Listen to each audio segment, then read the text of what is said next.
அருட்பெருங்கருணையினால் அருளுகின்றேன் கேளுங்கள். மக்களே, உங்கள் எல்லோருக்கும் நன்மை செய்யவே நாம் இங்கு நித்யானந்தன் வடிவு கொண்டு நிஜாவதாரமாய் இறங்கி வந்தோம். இந்திய நாட்டு மக்களே,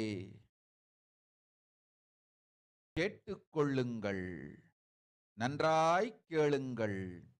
காலம் காலமாய் அவதார புருஷர்கள் வந்து மலர்ந்து உலகிற்கு நன்மை செய்யும் மிக பெரும் ஞான பூமி பாரதம்.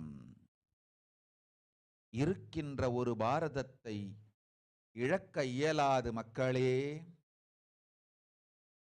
ஞான கர்ப்பத்தை மலடாக்க இயலாது. வாழையடி வாழையென ஞானிகளும் அவதார புருஷர்களும் வந்தே தீர வேண்டும், வாழ்ந்தே தீர வேண்டும், மலர்ந்தே தீர வேண்டும். உலகிற்கு அதுவே உத்தம நன்மை. ஒரு சில கயவர்கள் மாயையில் சிக்கி செய்திட்ட சதிகளால் உலகை பலி கொடுக்க ஆகாது. சிருஷ்டி நஷ்டமடைய கூடாது. பிரபஞ்சம் அழிந்துவிடக் கூடாது. பிரளயத்து இருந்து இந்த பிரபஞ்சத்தை காக்கவே பெரும் கப்பல் நானொன்று செய்தேன். அதன் பெயரே ஆதி கைலாசம். ஆதி கைலாசம் இந்த பிரபஞ்சத்தில் இருக்கும் ஞான சக்திகளை ஒன்றாய் திரட்டி பிரளயத்திலிருந்து மக்களை காத்திடவே நாம் செய்த கப்பல். துரோகிகள் சூழ்ச்சியாலும் விரோதிகள் ஆட்சியாலும் வழியின்றி கப்பலை விட்டு மாலுமியே ஒதுங்க வேண்டிய காலம் வந்ததையா.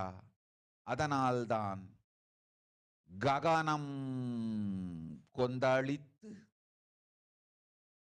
பேரழிவை நோக்கி சென்று கொண்டிருக்கின்றது.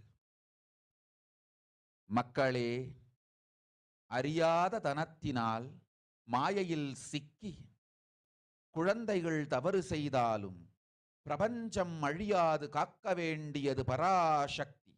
பரமசக்தி பரஷோடசி மனோன்மணியின் பொறுப்பென்பதால் சத்தியங்கள் சிலவற்றை சொல்லுகின்றேன், நன்றாய் கேட்டுக்கொள்ளுங்கள். அடுத்த சில மாதங்களில் 1000 அல்ல, லட்சம் அல்ல, கோடியில் உயிர்கள் பலியாகும். இந்திய நாட்டினில் கோடியில் உயிர்கள் பலியாகும். உண்மையை சொல்லுகின்றேன், நன்மையை சொல்லுகின்றேன். தேடிக்கொள்ளுங்கள் உங்கள் வாழ்க்கைக்கு பாதுகாப்பை. ஆதி கைலாசத்தை நிர்வகிக்கும் அன்பர்களே, நன்றாய் கேளுங்கள். 12 ஆண்டுகளுக்கு முன்பாக வரப்போகும் இந்த மாபெரும் பிரளயத்தை தெரிந்து கொண்டு உலகில் இருக்கும் எல்லா ஔஷத சக்திகளையும் ஒன்றாய் திரட்டி நவபாஷாணத்து நிறுத்தி ஆனந்த லிங்கமாய் வைத்திய சரோவரத்தில் ஸ்தாபித்து வைத்தேன். வருகின்ற குரு பூர்ணிமையோடு 12 ஆண்டுகள் அந்த ஞான ரசவாதம் பழுத்து முதிர்ந்து முழுமையான நவபாஷாண லிங்கமாய் மலர்ந்து விடுகின்றது. வருகின்ற குரு பௌர்ணமியில் இருந்து வருகின்ற எல்லோரும் அங்கு வந்து நவபாஷாண தீர்த்தத்தில் தீர்த்தமாடி செல்ல அனுமதியுங்கள். அதற்கு வகை செய்யும் விதத்திலே நல்ல முறையிலே எல்லா நன்மையும் செய்து வையுங்கள். இந்த தீர்த்தத்தில் தீர்த்தமாடியோர்க்கும் அந்த தீர்த்தத்தை அருந்தியோர்க்கும் கொரோனா கொடுந்தொற்று வராது, மரணம் இல்லை, துக்கம் இல்லை. இது அறிவியல் பூர்வமாய் அனுபவ பூர்வமாய் நிரூபிக்கப்படும். அதனால் கோடிக்கணக்கில் மக்கள் வரிசையில் நின்று தினந்தோறும் வந்து நவபாஷாணத்தாலான ஆனந்த லிங்கத்தில் நித்யானந்த லிங்கத்தில் நீராடி வணங்கி நன்மை பெற்றுச் செல்வார்கள். நன்றா. Yes. Here let us listen to what Devi has revealed. We have said world cannot be sacrificed for the sake of conquests done by some ignorant thief who got stuck in Maya. The state should not have lost. Cosmos should not have destruction. To save the cosmos from Pralaya, I made a huge ship. Its name is Adi Kailasa. Adi Kailasa is the ship that will gather all the enlightened powers of this cosmos and save the people from the Pralaya. Through the tricks of the traitors, rules of the enemies, without any other way out, time has came fulfilled itself to live. That is why the sky is boiling and moving towards the huge destruction. People, if the children do mistake in ignorance by getting stuck in Maya, as it Parashakti, Paramashakti, Parashodasi, Manonmani, it's my responsibility to save the cosmos from the destruction. I'm telling some of the truths. Listen properly within next few months, not in thousands or lakhs. Lives will be lost in crores. Crores of lives will be lost in India. I'm telling you the truth. I'm telling you the good. Search for the protection for your life. Here Devi has revealed the three aspects, the reason for the Pralaya, and even though the whole destruction is against the Devi Parashakti and Supreme Fund of Hinduism, they have committed it is their responsibility to save the cosmos, and they're doing the protection to the world. And Devi has warned India where the number of deaths is not going to be in thousands or lakhs, the lives will be lost in crores. Now let us see the current state of the world, how this Devi's revelation is become true, and how the world is facing this Pralaya as linked to Devi Parashakti. So in this segment, we're going to see multiple reports from the news agencies and other government agencies, how this pandemic is affecting each and every part of the world. As we all know, during this pandemic time, the huge recession has happened. So many economic conditions of the world have been brought down, and the old order of the government itself collapsed. Since the start of the pandemic till now, we have facing around 411 million cases and around 6 million deaths have been already registered to the UN agencies. And from the start of the beginning of the pandemic, we have facing the multiple variants. It's not just a single variant. We have seen the multiple variants starting from alpha, beta, and now omicron. And each and every omicron variants have sub-variants. In the case of delta, we had almost reached 200 sub-variants. In omicron, it is already a 22 sub-variants. So what is the common factor about all these variants is each and every time the virus is getting more and more violent and the transmissible rate is increasing in an exponential way. So reports also said that this effect of the pandemic is going to be felt for decades, either it may be economical growth or population or the health of the community or the growth of the country, everything going to be collapsed for the decades. But on the other side, the people around the world are pinning their hope on the vaccines, but it is already proved the scientists are not yet know whether it is possible that they could transmit and carry the virus even if they don't get the sick themselves. On the other side, people are not willing to take the vaccines. This is the current world now. So what is happening to the healthcare workers who are in the forefront taking care of this and doing the job of fighting against this pandemic? One side, they themselves is getting the COVID positive. On the other side, they are forced to the thought of suicide. A new study says 1 out of 10 Australian healthcare workers have thought of suicide during this pandemic time. The healthcare workers in Somalia suffer the highest rate of anxiety, depression, and stress because of the stress work with the COVID-19 cases. The initial finding recording high prevalence of anxiety in the workforce at 70% and 46% of depression and 15% of stress. So this is what happening to the healthcare workers. The World Health Organization also warned that they are not going to be a condition now where it seems to be there is an end game of this pandemic. So new Omicron, which is literally taking over the country, seems to be more and more variants going to emerge, and all the upcoming variants are easily going to evade the immunity, rendering vaccines less effective. In the case of Omicron, it is already proved that vaccines are no more going to be effective in the case of Omicron, especially the new sub-variant in the Omicron, which is BA2, which is more deadlier than the earlier one. And now it is literally vanished the Delta. Till now, the country has, across the globe, still having the subvariants in Delta, but now this new Omicron, it is the subvariant B2 is spreading more and more faster than the BA1, which is the original Omicron. According to the Denmark study, which says the BA2 infection goes to the account of about half of the country's reported COVID case. It is already a dominant variant in several states and likely drove the country sick at all. The reason third thing. So Alpha and Wuhan was the first wave and Delta was the second wave. Now this Omicron was the third wave, but this BA2 is literally going seems to be driving the whole thing. And yes, the study of 850 households and 18,000 individuals connected by Denmark found that BA2 was substantially more transmissible than the BA1. So this is the discussed about before that the virus is getting more and more dominant. And it is already in the 57 countries. The fast-spreading, heavily mutated Omicron variant has rapidly become the dominant variant worldwide. And since it was detected in South Africa 12 weeks ago.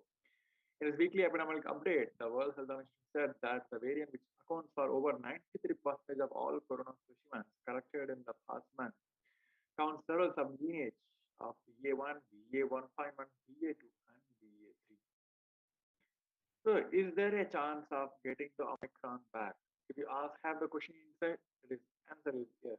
The new study says that 2 out of 3 with the Omicron says that they had the COVID before, which means they already have any strain of either maybe alpha or beta or delta variant. But now they got cured, and again now they're getting the Omicron, which is the another one subvariant of the delta virus.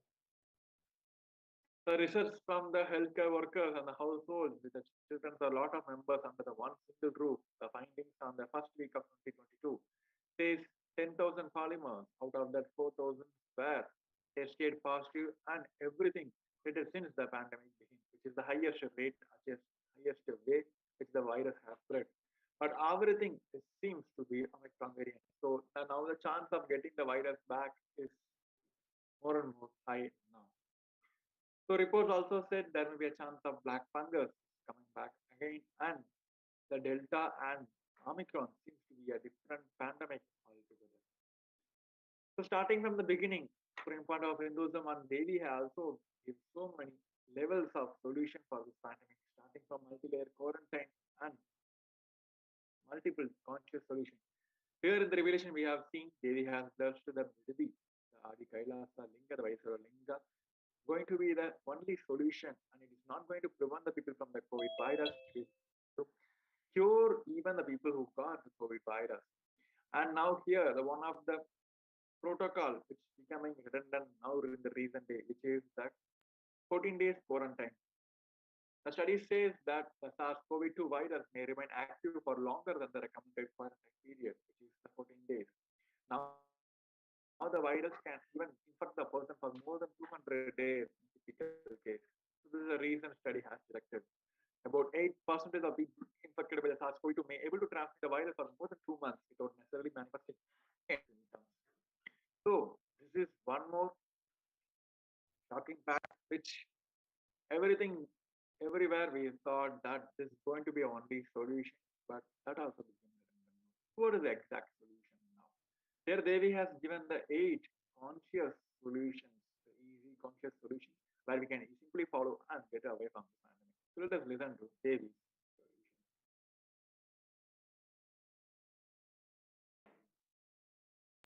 Parashodasi Meenakshi, Parameshwari Meenakshi, Parashakti Meenakshi, இங்கு எழுந்து அருளினோம் எல்லோர்க்கும் ஞானமும் தன்மையும் தந்திட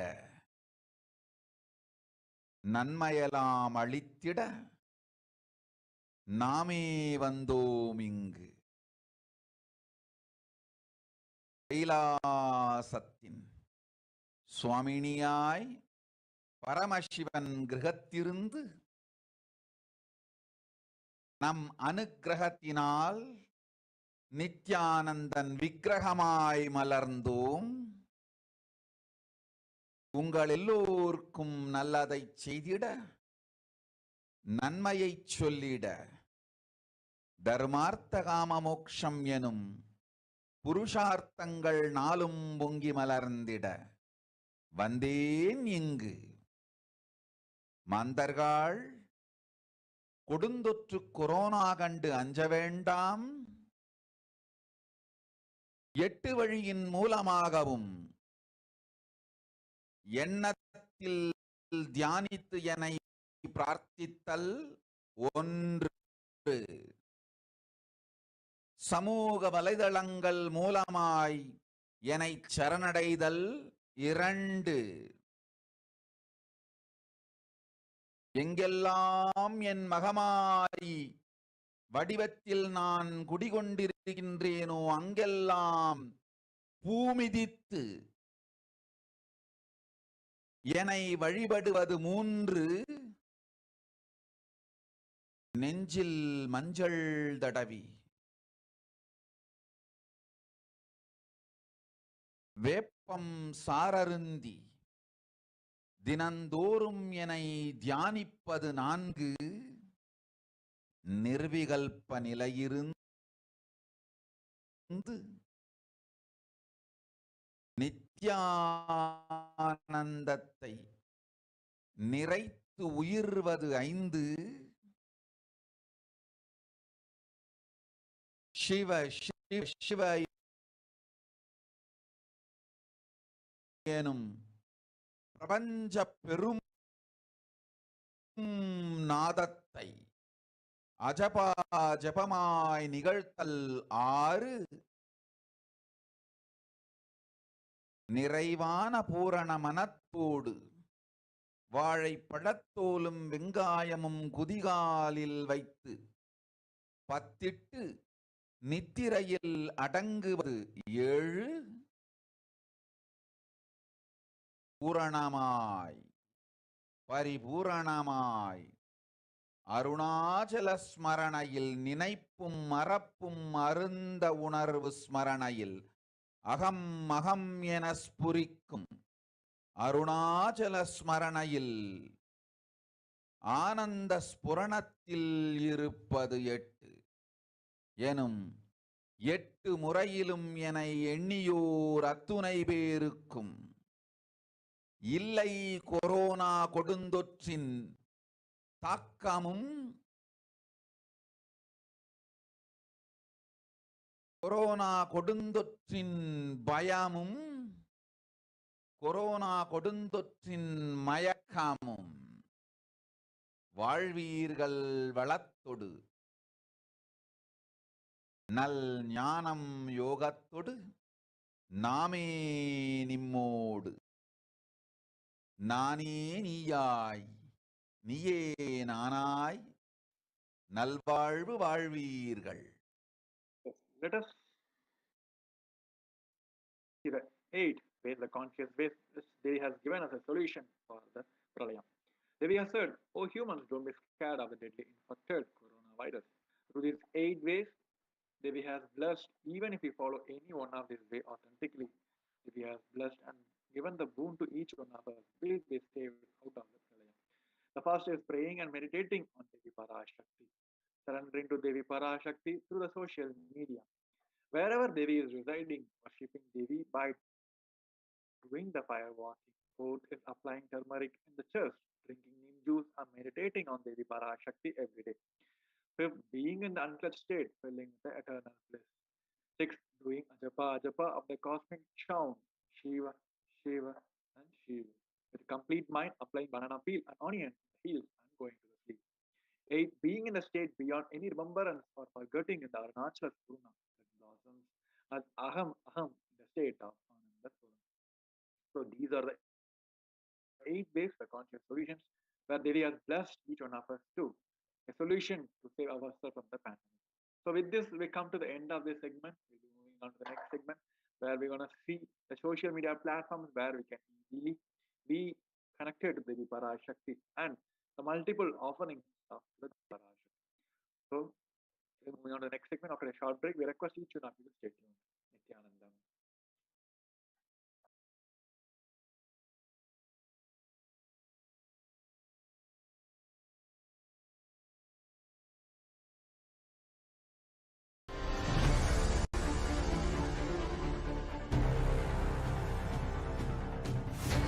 time itself is nothing but your decision to struggle with the same rut.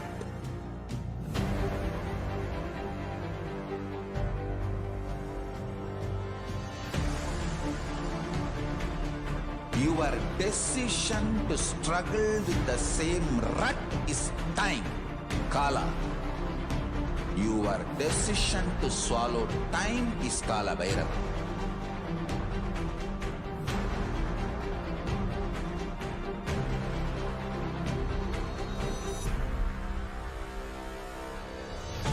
Stand.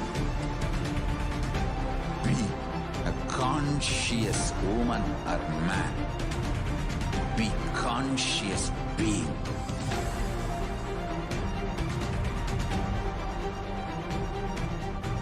Shrink the time through conscious will persistence. Make the future into present by being ferocious with yourself.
Just be alive for next 3 years. Don't die within next 3 years. I guarantee you, I will reach you wherever you are.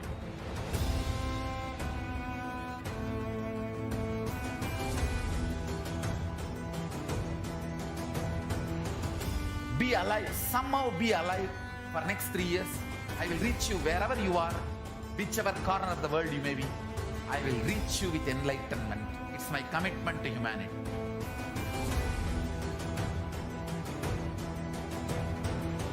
I'm going to empower, enlighten each and every one of you with the fuel and energy of the parallel universe.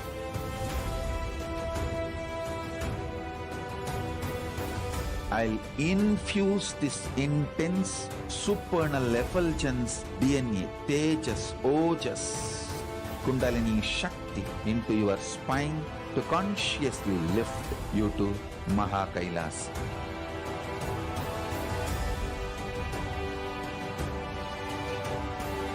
It is irreversible permanent enlightenment, irreversible power manifestation, irreversible permanent empowerment.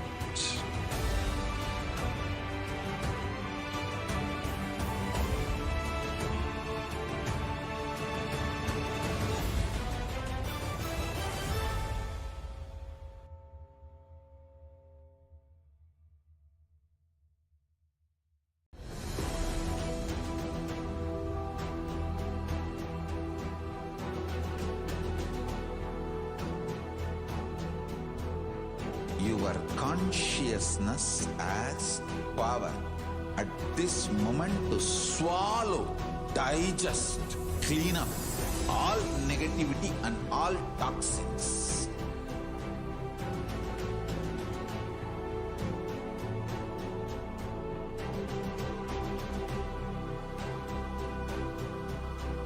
Develop a powerful will persistence. That's the most important asset for life.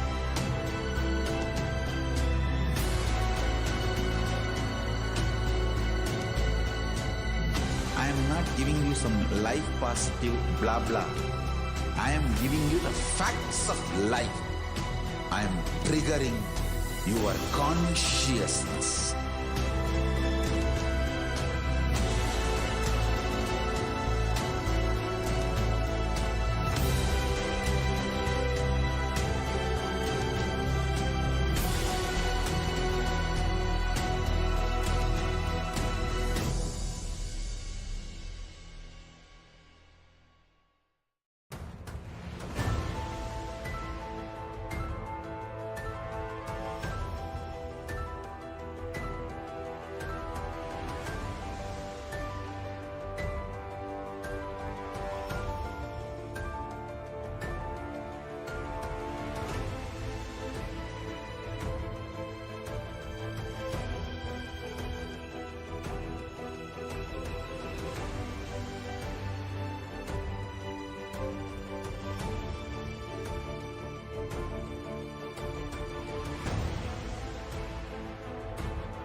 I am your Guru. I will make you enlightened. It's my commitment.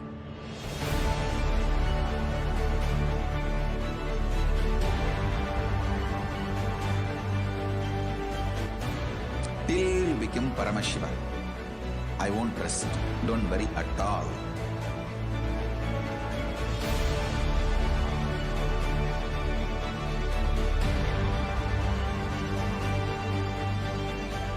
To all my disciples, I give you this as a boon. I'll swallow everything with which you are stuck and liberate you all.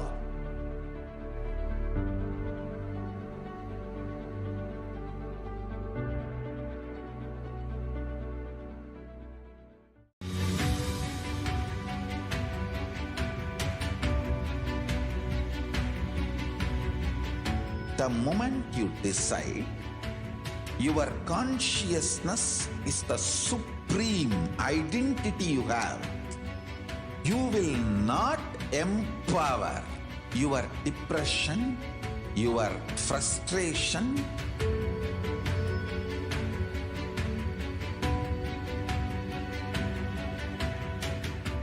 deal your problems, whether it is simple headache or depression, or the worst suicidal patterns, or life negativity, only through consciousness. Don't go for any other solution.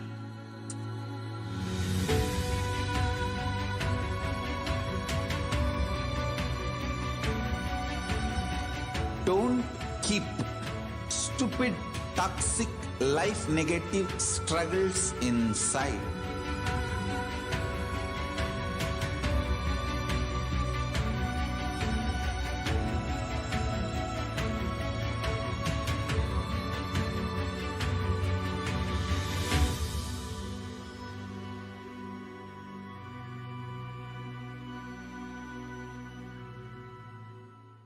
Greater signs of life can be realized with a greater ability to visualize.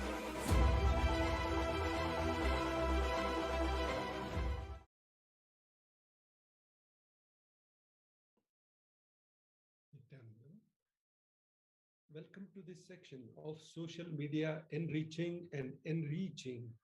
So in this section, we'll show you how to connect with Devi Parashakti.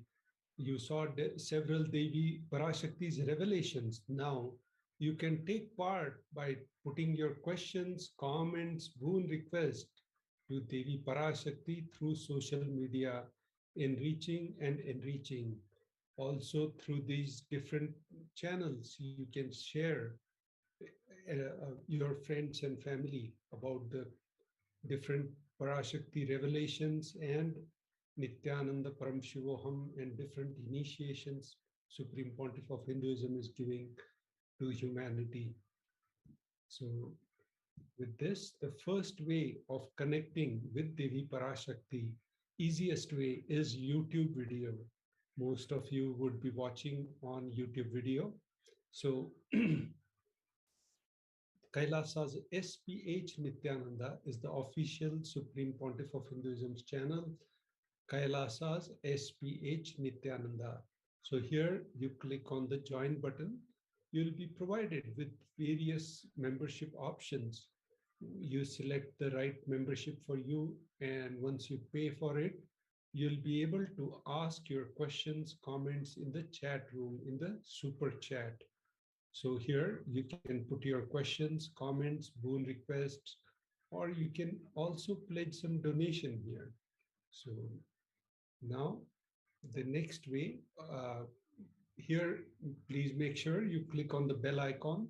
So you'll be subscribed to the channel and you'll know when Supreme Pontiff of Hinduism goes live or there's different programs, initiations, Bhav Samadhi Darshans, and all these different activities happening.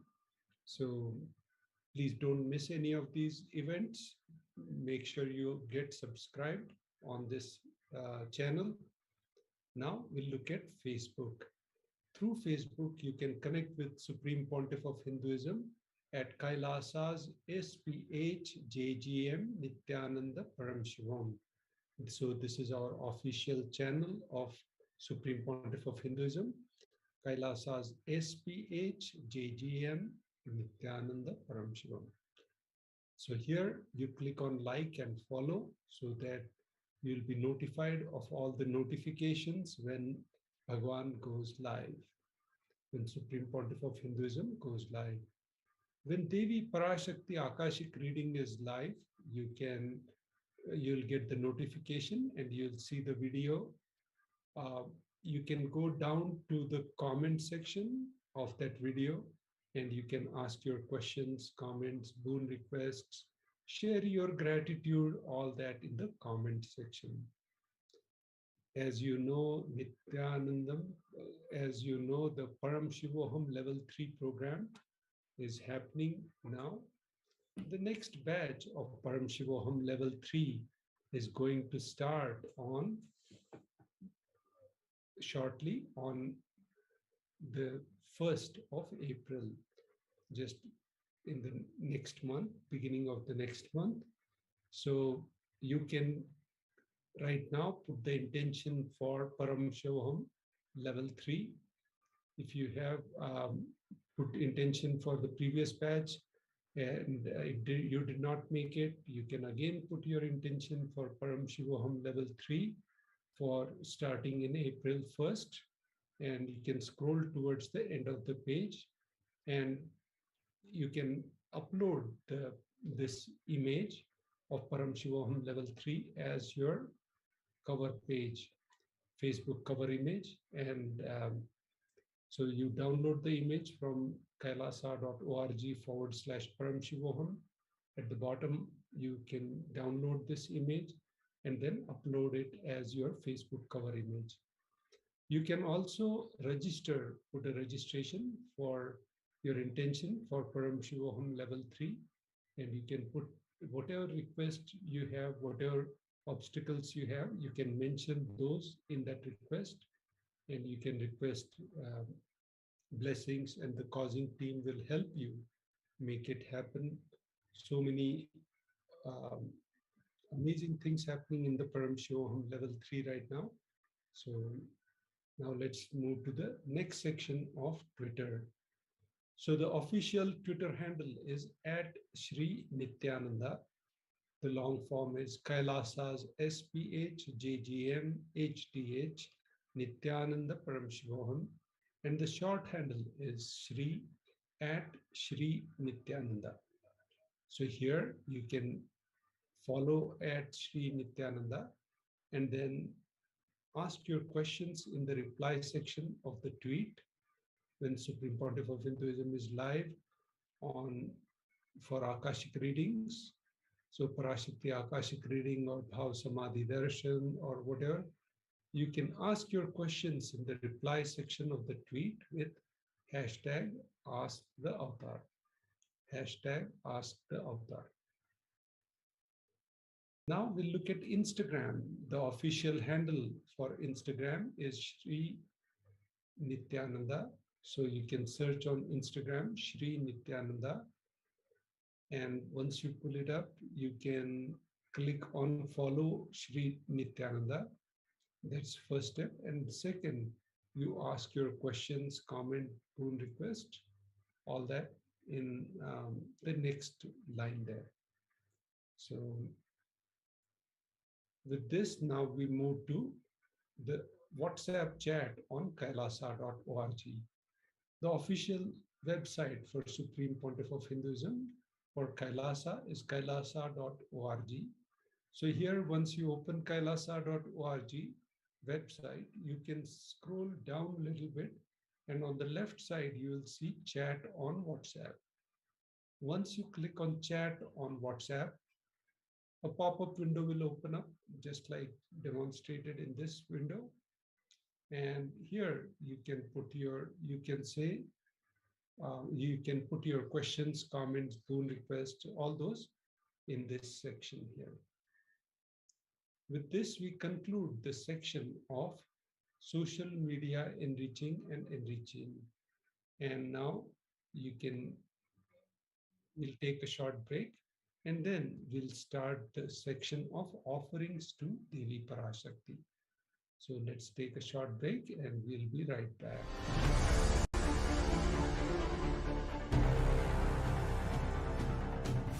Time itself is nothing but your decision to struggle with the same rut.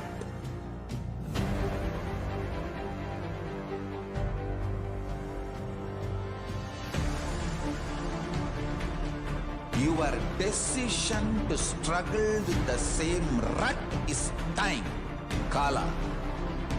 Your decision to swallow time is Kala Bhairava.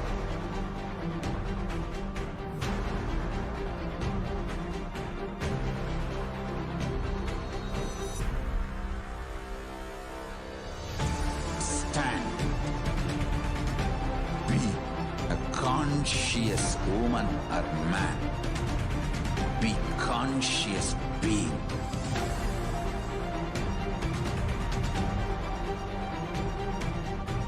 Shrink the time through conscious will persistence.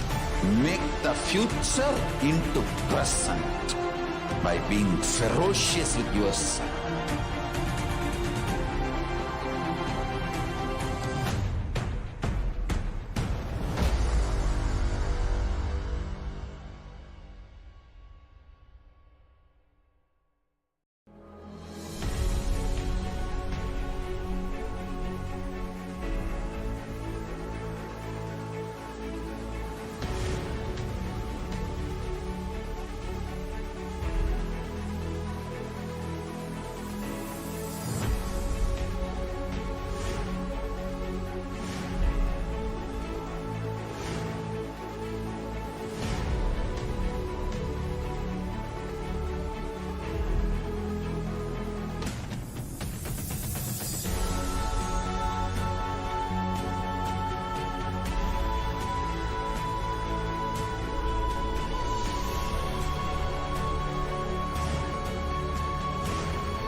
Just be alive for next 3 years. Don't die within next 3 years. I guarantee you, I will reach you wherever you are.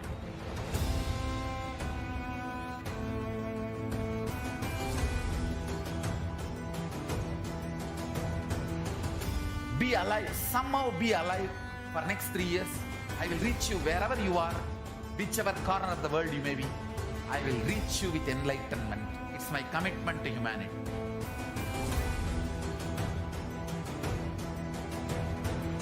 I'm going to empower, enlighten, each and every one of you with the fuel and energy of the parallel universe.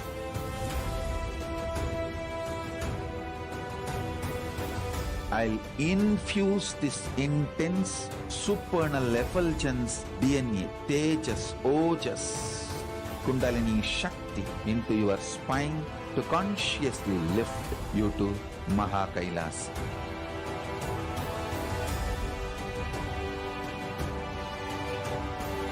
It is irreversible permanent enlightenment, irreversible power manifestation, irreversible permanent empowerment.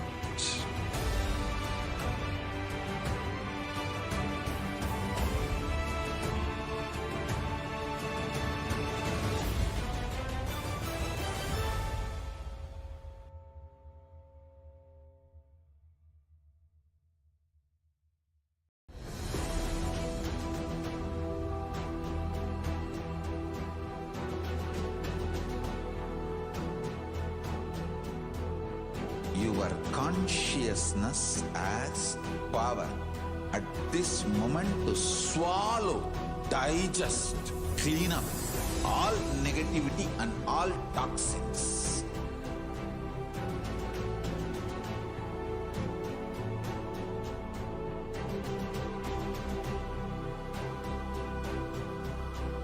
Develop a powerful will persistence.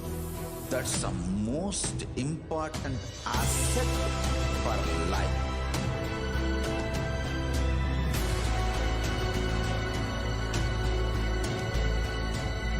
I am not giving you some life positive blah blah.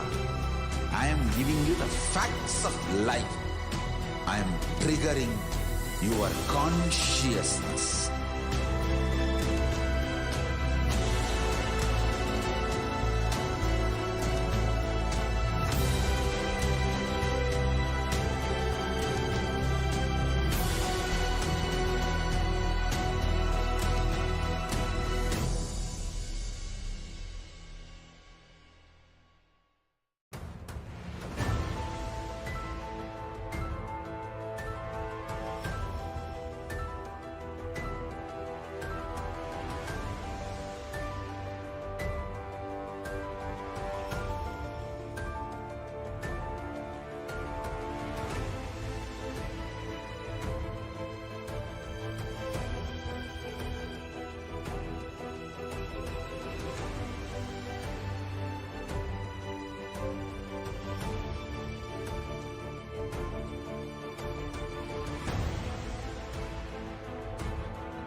I am your Guru. I will make you enlightened. It's my commitment.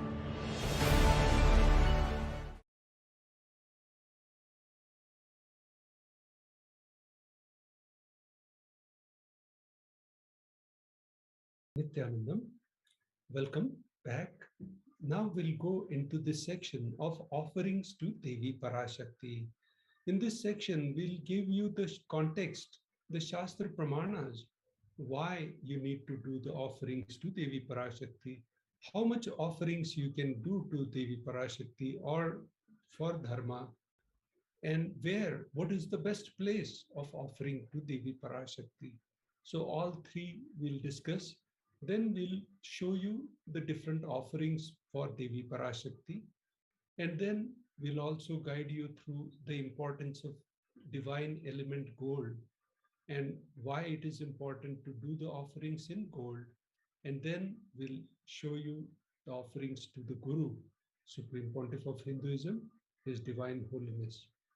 So let's start in this section of Kriya Pada, where you can learn different rituals of offering to Devi Parashakti.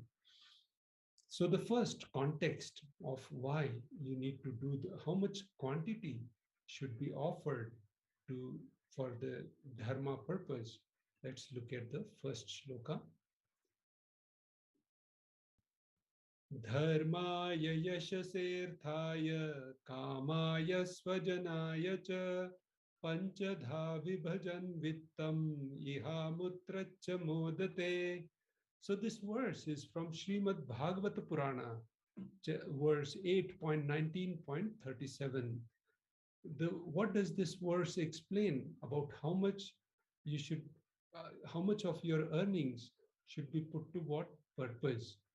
So first part, one part, the meaning of this verse is as follows, and this is from the incarnation, Sri Krishna's biography. One part should be used for dharma, dana, etc. Second, for yasha, public works which bring fame to oneself. Third, should be reinvested to generate more wealth, artha. And fourth, for kama, enjoyment of material things. And fifth, for one's family and friends. So 1/5 should be used for dharma, which is 20% should be donated for dharma purpose. The next shloka is from Dharma Shastra, and this explains the importance of what location you are doing this dana from. Grahe dashagunam danam goshthe chaiva shatadhikam punyatirtheshu sahasram anantam shiva sannidho. Dana given at home yields 10 times as much merit as when made elsewhere. So dana given at home yields 10 times as much merit as when made elsewhere. 100 times when made in a goshala, cow pen. 1,000 times when made in the sacred places, tirthas. So 1,000 times when made in the sacred places, tirthas. And infinite number of times when made in the premises of Shivalinga, such as Shiva temples. So it's important to understand that the place from where you do the dana, it really matters, and who you are connected with when you are doing this offering. So when you are in a cow pen, goshala, whatever dana you do, it's 100 times that effort. And nowadays with flexibility of internet, you can be at any location and you can do the offering. And especially when you are in oneness with Supreme Pontiff of Hinduism or in connected with Adi Kailasa, and you are doing your sevas, which will be performed in Adi Kailasa, which is a Punya Kshetra, and it is also a Shiva temple also. So you will get infinite number of merits for doing these sevas. So now the next context of offering to Devi Parashakti is from, let's look at the shloka first. It's from Brahmanda Purana.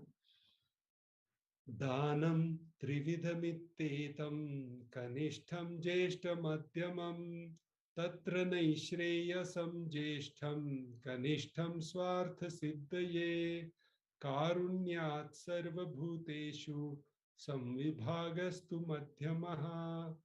So this is from Brahmanda Purana 1.32.55 and 56th verse. Dana, the meaning of this verse is as follows. Dana given in order to achieve moksha or moksha-based ecosystems is considered as the most valuable form. Dana given out of spirituality or kindness for others or for one's own kith and kin is considered to be of medium value. It is also called as Daya Danam, etc.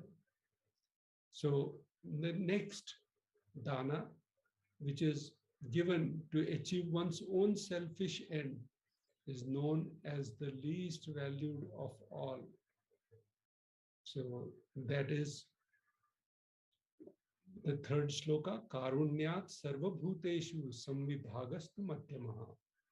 So whenever you give the dana for selfish purposes of your own promotion, your own name, fame, it is considered as the least valued of all danas.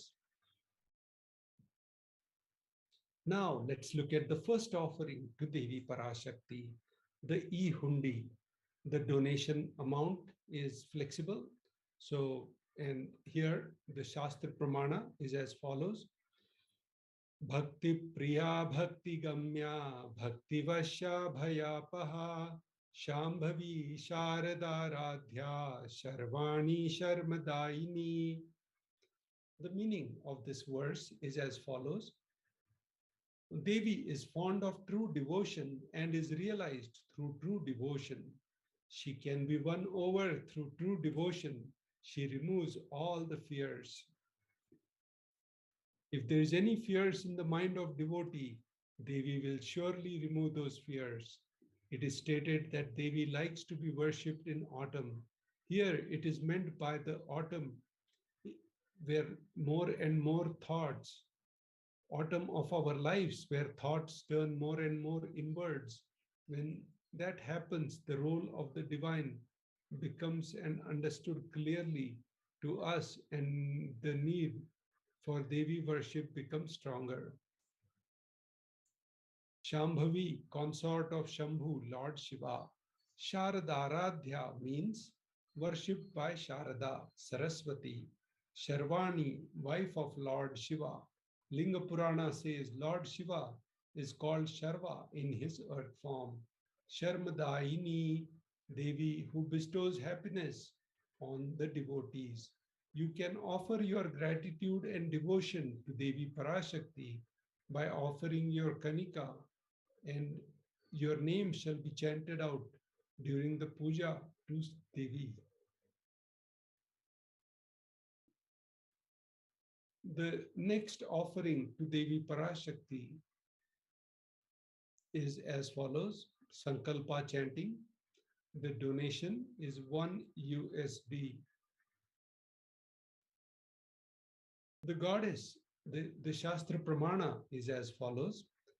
Taye tan moyate vishvam shaiva vishvam prasuyate saya chitta cha vijjanam tushtaruddhim prayaschati. The goddess enchants this universe and she herself gives birth to this universe. That goddess, being prayed without interest in anything, gives that knowledge that leads to salvation and gives wealth in materialistic sense. So the shloka is from Devi Mahatmyam, chapter 12, verse 34. So in this verse, it explains the importance that Devi enchants this universe. She herself gives birth to this universe.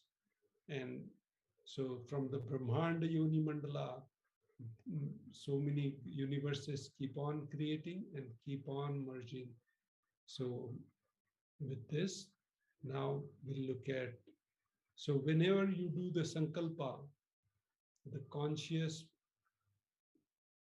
resolution blesses the person offering with all fruition of desires and wishes this he or she is yearning for. Now let's look at the divine element gold after a short break.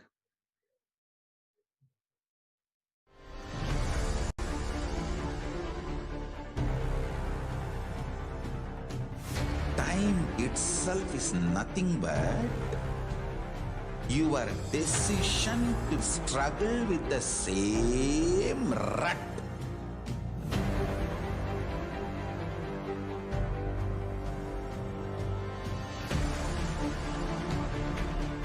Your decision to struggle with the same rut is time. Kala.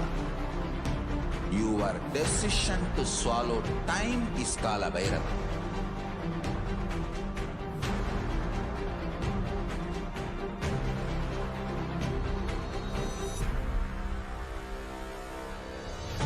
Stand. Be a conscious woman or man. Be conscious being.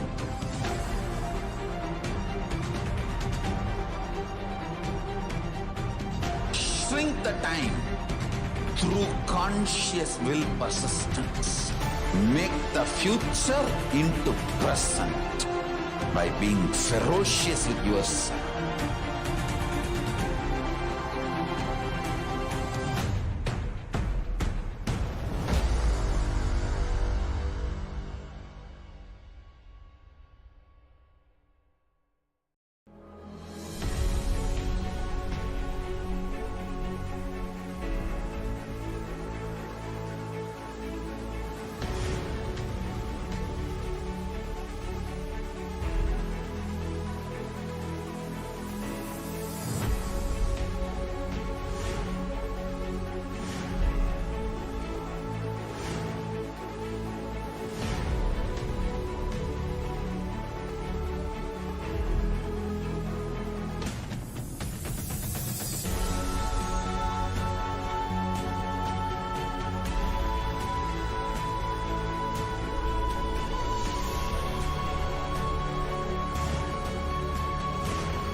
Just be alive for next 3 years. Don't die within next 3 years. I guarantee you, I will reach you wherever you are.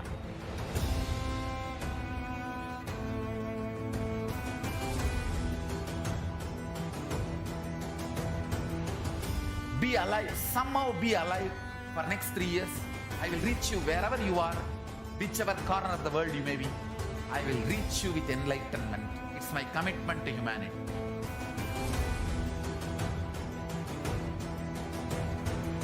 I'm going to empower, enlighten each and every one of you with the fuel and energy of the parallel universe.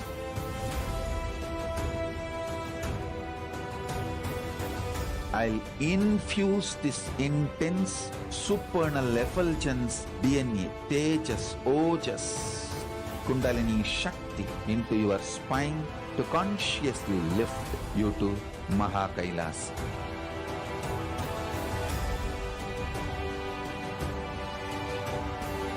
It is irreversible permanent enlightenment, irreversible power manifestation, irreversible permanent empowerment.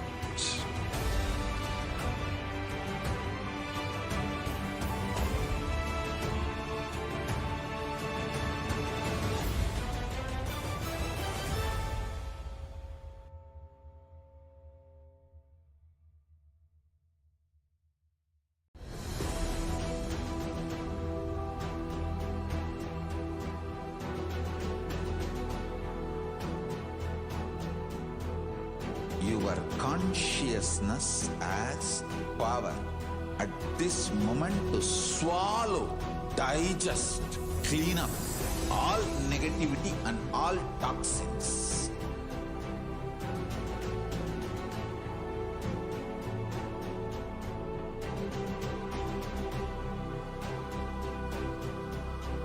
Develop a powerful will persistence. That's the most important asset for life.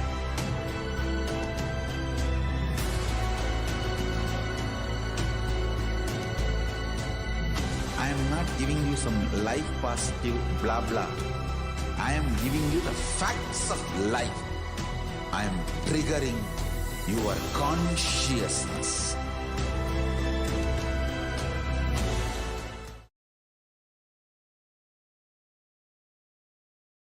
Everyone, we welcome you back to this segment of Bhava Samadhi Darshan of Devi Parashakti. So So now we will be looking into the significance of the divine element gold. Various rituals that are offered to the Paramashiva, to Parashakti, or the various gods and goddesses of Sri Kailasa, they all involve gold in some form.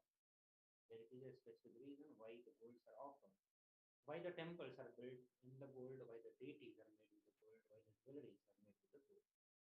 So here in this segment, we will discuss in detail about the significance of the element gold, not just element, but the divine element gold. So gold is present in all the scriptures of Hinduism, whether it is Agama, Vedas, or Agama, so it is Itihasa or Purana. In all the Hindu scriptures, it is mentioned, it is displayed that the gold is most auspicious and purest metal, which purifies our being. So that is one of the very important significance of the gold. It has the capacity, has the power to purify our very being itself. And that is what makes it the divine element. In Hindu civilization, everything was built in gold.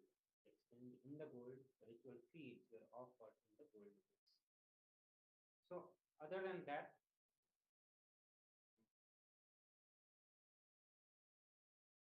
in Hinduism, everything used to be built in the gold. Even the currency used to be gold. There is a specific reason why even as a currency, gold was used, because of its very important role into the economy of the country, the way it used to keep the value of currency stabilized or never, at least never diminishing the value of currency. Also, the ritual feasts were offered in the gold bricks. So the Agama mentions the various kinds of offering during the rituals. One of that, the major fee is the gold coins. Also, when one was to be saved from the life-threatening illnesses, gold was offered as a ritual fee. Gold was in abundance and used for weighing equivalent amount of commodity, including cows. Gold also used to be used for kulabharam, where the equivalent amount of gold of the weight of guru or the weight of brahmana used to be donated to the temples, to the priests, or used for the various charity work. The kingdoms were built with the huge doors of gold. The state would have huge columns, huge archways made of the gold. Horses and cows were dressed in the gold. So when you look here, the whole life of a Hindus were completely surrounded with this divine element gold in every aspect of the life, whether a living place or the dresses or the food vessels or going to the temple or offering of rituals or the transactions, the barter system.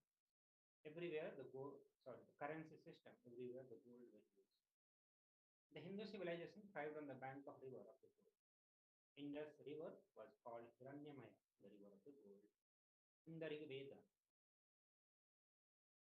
the river Saraswati was called Hiranyavartini in Atharva Veda. So both these rivers were also given the title of being the gold river. Gold is the supreme element for offering gift to the one you love and revere.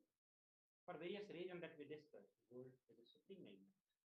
The temples are constructed and paved in the gold, deities are made in the gold, and they adorn in the gold. And the reason is because it preserves the enlightenment energy for thousands of years. So this is one of the very unique quality in the metal called gold. It can preserve the energy, it can preserve the higher life positive energies. It can preserve the very enlightenment energy itself and radiates, shares with the people around it. And that is how it purifies the very being of man, very being of ours. And that is what makes it more and more important, as we know that Hindus, the very purpose as a Hindu is to achieve enlightenment, to achieve the moksha. Everything that we do in Hinduism is centered on this one goal of the life, and that is achieving the moksha, enlightenment itself. And because gold plays its very important role, it was used everywhere. Our whole life was surrounded, the Hindu lifestyle was surrounded with the gold. Also, we know that the gold lasts forever. Gold is not a metal which decays very fast. It's not a metal which can corrode so easily. And because it's higher stability, because it lasts forever, this was used abundantly in every aspect of our life.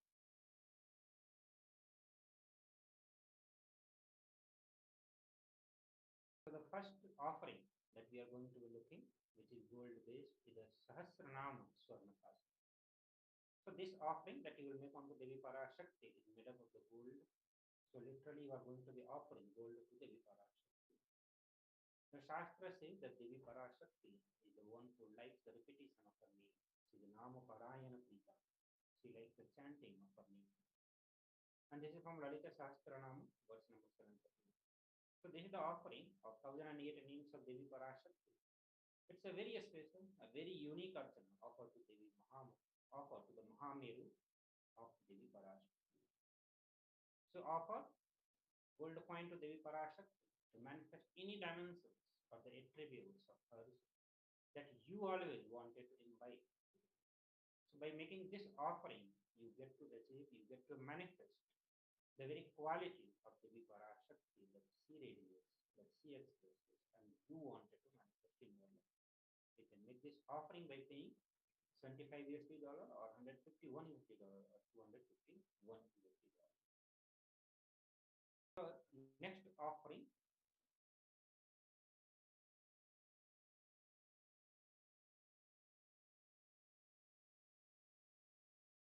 Nithyananda. The next offering is the Mukta Anguthi. So now you have learnt about the importance of the divine element gold in in the Hinduism, in Sanatan Hindu Dharma. And now we'll look at the next offering, which is made of gold. It's called Mukta Anguthi, finger ring with pearl. The donation for this one is 251, 501, and 750 USD. The Shastra Pramana for this offering is as follows. Muktahar lasat kirita ruchiram purnendu vaktra prabham shinjannu purukim kinim manidharam padma prabha bhasuram sarva bhishta falapradam girisutam vani rama sevitam Meenakshim pranatosmi santatamaham karunyavaram nidhim. So the meaning of this verse is as follows.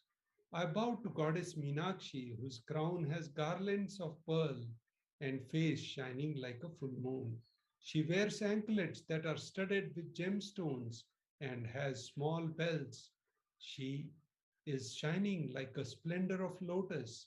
She grants all the wishes, the daughter of mountain. She is worshipped by Goddess Vani and Rama. I remain ever bowing to Goddess Meenakshi, the ocean of compassion. So in this picture, in the shloka, it's describing Devi Meenakshi, Goddess Meenakshi, and she is ocean of compassion, and she's on the right and on the both sides, you'll see Goddess Vani and Rama. Goddess Vani is Saraswati, the goddess of knowledge, and Rama, Goddess Rama is Devi Mahalakshmi. She's goddess of wealth. So Goddess Meenakshi is both sides, and she's blessing. She's ocean of compassion. So whatever your wishes are, she fulfills them. And it also describes different jewelries Devi Meenakshi is wearing, adorned with. So that's the meaning of this verse. And you can, when you offer the finger ring with pearl to the Cosmic Mother, you experience blessings and healing with your own mother. So it will help you completion with your mother and the mother, Cosmic Mother energy. There's a beautiful story of Lord Hanuman when he, in Ramayana, when he goes and offers this anguti, the Mukta Anguti finger ring to Sita Mata, and he gets blessed with Ashta Siddhis. Ashta Siddhina Nidhike Data Asabar Deen Janaki Mata means Sita Devi gives that boon to Ashta Siddhis to Lord Hanumana.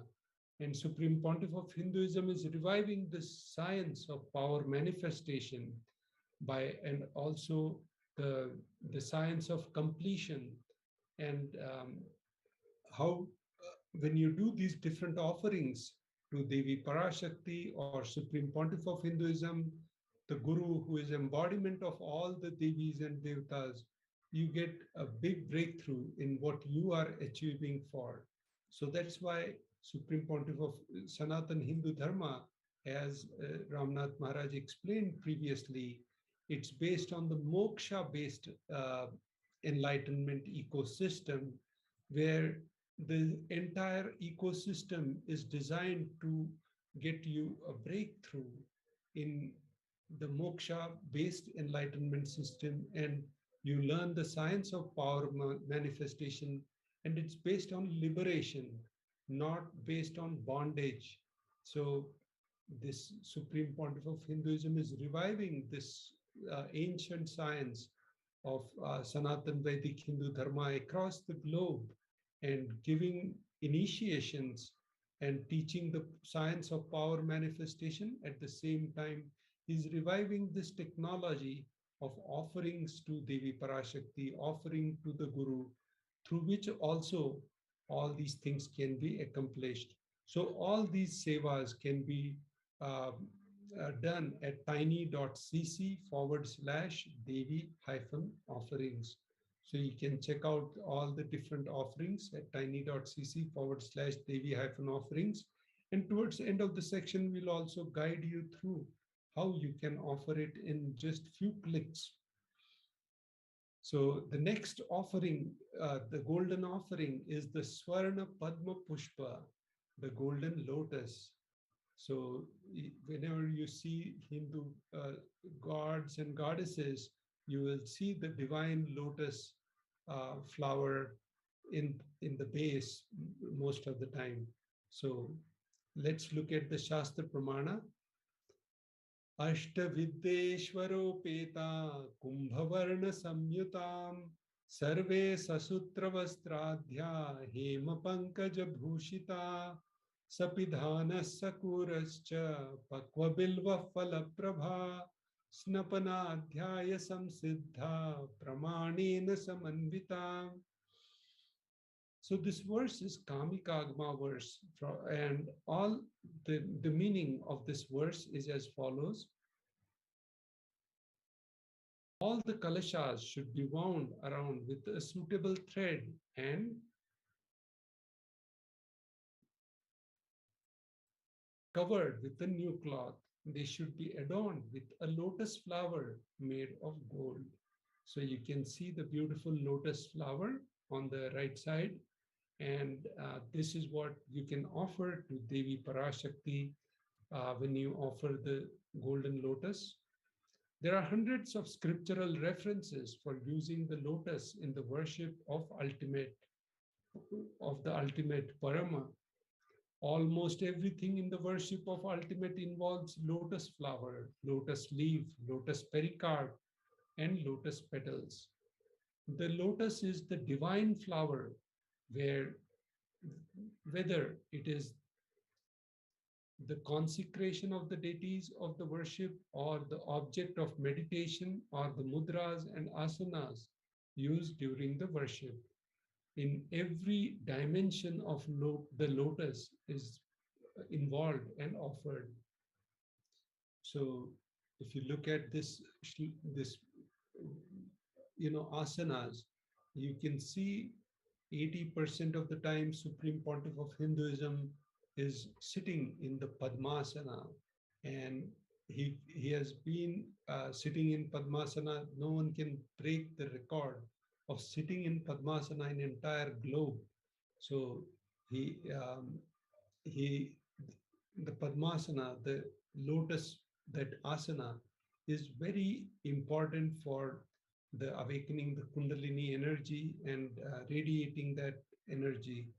Also in our PVK, the Supreme Pontiff of Hinduism has revived the science of Pratham Vinyas Krama Yoga, and in the PVK, we have at least 6 to 7 postures which are having the lotus posture in it. So then you'll see that the Shakti of Param Shiva is also called lotus. And the base of Paramashiva Linga is also a lotus. So base of the Paramashiva Linga, that base is also called as the lotus. The disciple of Paramashiva is also considered as a lotus about to bloom. So its lotus is used, referenced in several different ways. Offer the golden lotus in any size you wish to and express gratitude to the tyaga and sacrifice of your mother. So, as you know, mother is embodiment and of sacrifice, tyaga, and how much she, with so much love and care, she raises the kids. So you can offer, express that gratitude. That's why, as explained in the earlier section, the mother energy, the mother consciousness. So you can express the gratitude to the tyaga and sacrifice of your mother by offering this beautiful offering of Swarna Padma Pushpa. So with this, now we look at the next offering of the gold toe ring, Swarna Methi. The donation amount is 750 USD, and the Shastra Pramana for this offering is as follows. Nakhad Diditi Sanchanna Namajjanata Moguna Padadvaya Prabhajala Parakrita Saroruha. The meaning of this verse is as follows. You, whose brightness from the toenails destroy the darkness of ignorance from the minds of your devotees who prostrate at your feet. You, whose brightness from your 2 feet overpowers that of the lotus flower. So, shloka number 83 of the Saundarya Lahari, which states that the nails of Devi Parashakti have been sharpened by constantly being touched by the crowns of celestial beings who always prostrate before Devi Parashakti. Therefore, so tamoguna is darkness. In this shlokam, tamas is indicative of ignorance in the minds of devotees, and by constantly prostrating before Devi Parashakti, their ignorance is removed and they attain the knowledge. When you offer the toe ring to Devi Parashakti, adorning her sacred feet to be in constant gratitude for receiving her blessings in even the most difficult aspects of our life. So when you offer the toe ring to Devi Parashakti, any difficult times, the most difficult times, Devi Parashakti will be always there and granting you the blessings and helping you. Now, the final gold offering to Devi Parashakti is the Swarna Mangatika, the gold hairline jewelry. The donation is 750 USD. Shastra Pramana is as follows. Sudha Sharabhi Varshini. She, the meaning of this verse is as follows. She who makes nectar flow in all our nerves from Sahasrahara, she who gives the very pleasant experience of the ultimate. The Mangatika represents the nectar flowing from the Sahasrahara chakra, which is fully opened and blossoms. Offer the Mangatika to Devi Parashakti and receive blessings of achieving the blissful state of overflowing gratitude and space of complete completion. So this Swarna Mangatika is also called as Chudamani in Sanskrit. So Chudamani, when when Sita Mata was very happy with Lord Hanuman, she blessed him with the Chudamani, and Lord Hanuman took the Chudamani with him to Lord Rama in Kishkinda, and he granted it back. So she who makes, so the meaning, so the verse for Swarna Mangatika, the Shastra Pramana, is as follows. Sudha Sharabhi Varshini. The meaning of this verse is as follows. She who makes the nectar flow in all our nerves from the Sahasrahara. She who gives the very pleasant experience of the ultimate. The Mangatika represents the nectar flowing from the Sahasrahara chakra, which is fully open and blossomed.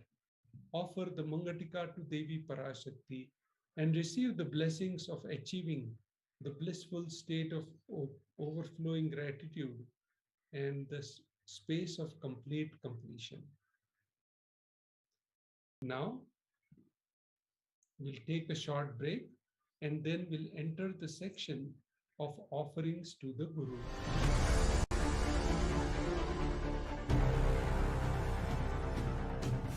Time itself is nothing but your decision to struggle with the same rut.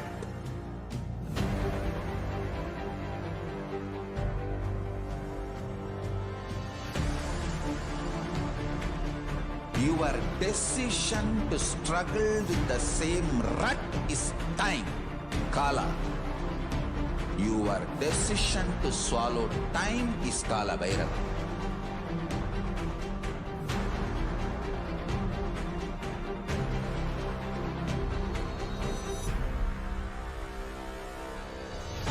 Stand. Be a conscious woman or man. Be conscious being.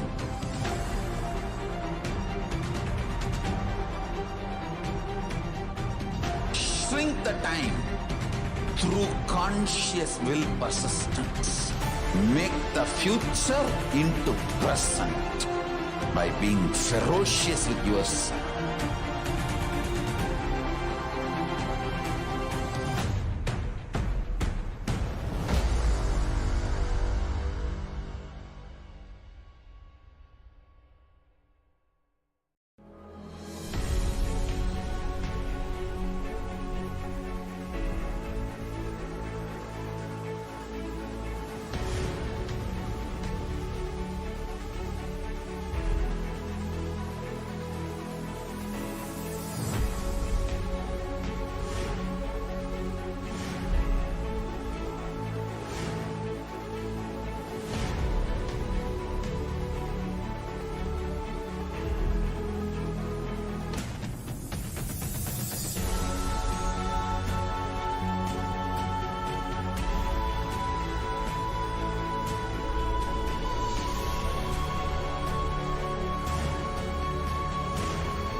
Just be alive for next 3 years. Don't die within next 3 years.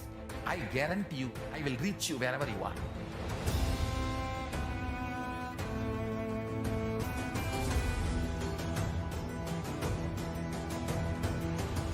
Be alive, somehow be alive for next 3 years. I will reach you wherever you are, whichever corner of the world you may be. I will reach you with enlightenment. It's my commitment to humanity.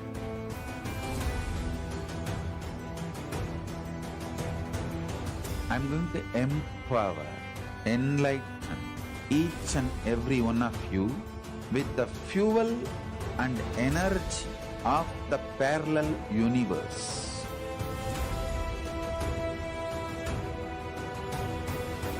I'll infuse this intense supernal effulgence DNA, Tejas, Ojas, Kundalini Shakti into your spine to consciously lift you to Kailasa. Nithyanandam, welcome to this section of offerings to the Guru. The Guru is the embodiment and representation of Supreme, in form of Supreme Pontiff of Hinduism, and he is the living deity incarnation Now let's look at the context of why we should do offering to the Guru. This is shloka from Kularana Tantra, chapter 12, verse 12. Na paduka paro manyo na deva shri guru para nahi shaktat para diksha na punyam kula pujanat. There is no mantra higher than the paduka, no god higher than the guru, no initiation higher than the shakti, and no merit higher than the kula worship. This is from Kularna Tantra. So this shloka gives a breakthrough. Whoever does the pratyaksha pada puja, the padukas are the representation of that divine energy.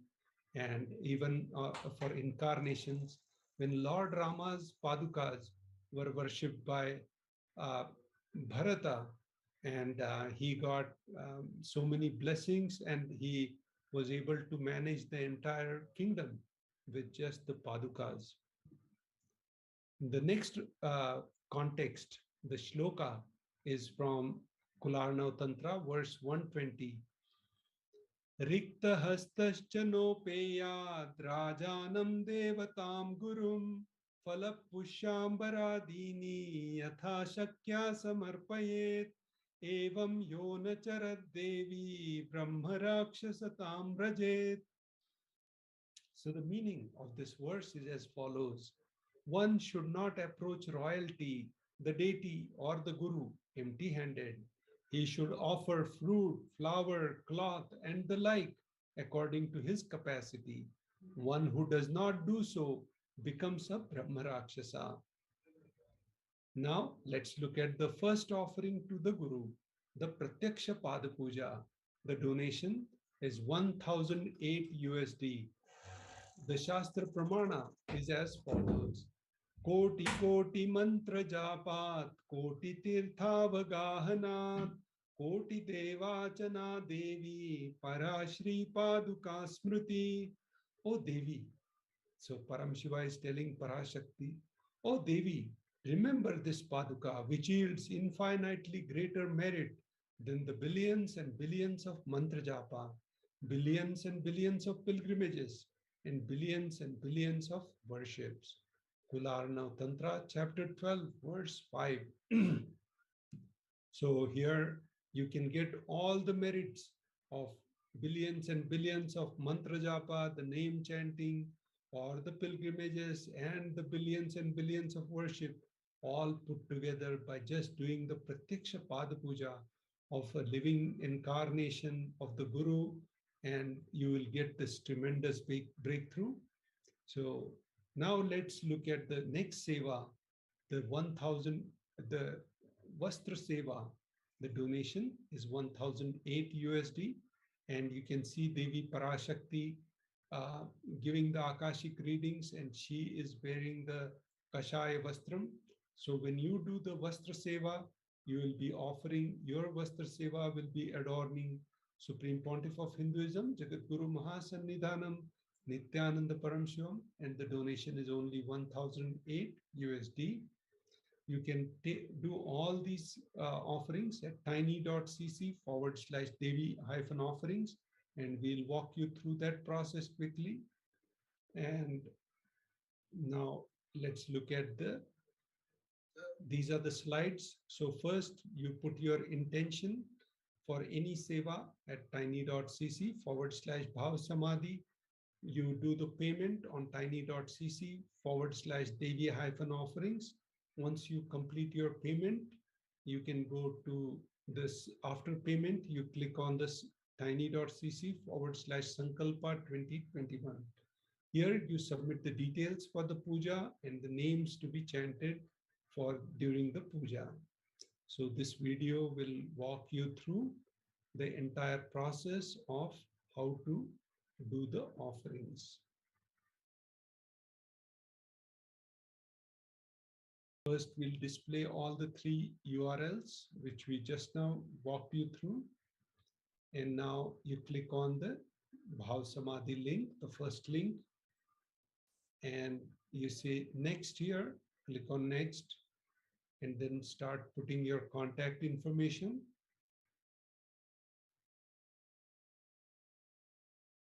And once you put your contact information, select the Bhav Samadhi Darshan from the drop-down list.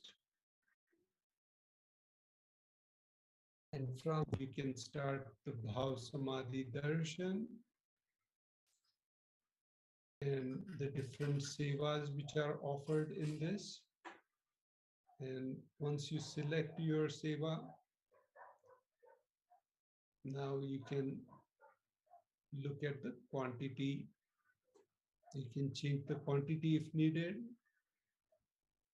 And now let's load everything into the cart and then proceed to checkout. So look at everything, all the quantities and the description, everything looking good. Proceed to checkout. And now start putting the billing details. When all the details are put in, you can place your order here. Now the final step of Sankalpa. So tiny.cc Sankalpa 2021. Once you open the link, you click on next, enter your information, the names to be chanted during the puja, homa, or all these offerings. And then click on submit. With this, once you submit this third link, you'll get a notification and you can, your sevas will be conducted in, will be offered in the Adi Kailasa, and they will contact you with the time when it's going to be offered and all those details. So with this, we conclude this section of offerings to Devi Parashakti. Now the next section will start after a short break.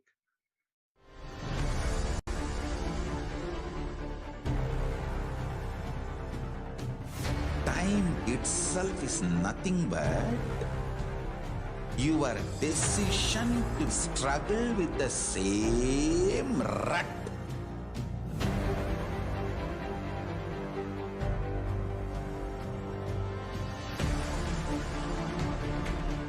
Your decision to struggle with the same rut is time, Kala. Your decision to swallow time is Kala Bhairava.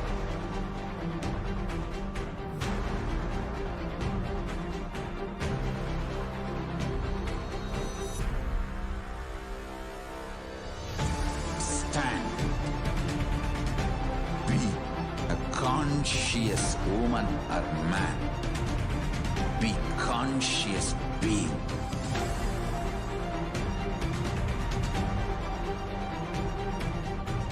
Shrink the time through conscious will persistence. Make the future into present by being ferocious with yourself.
Just be alive for next 3 years. Don't die within next 3 years. I guarantee you, I will reach you wherever you are.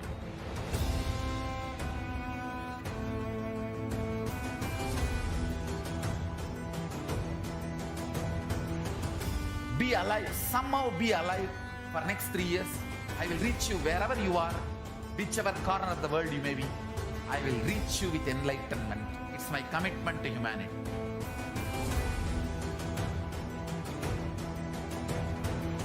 I'm going to empower, enlighten each and every one of you with the fuel and energy of the parallel universe.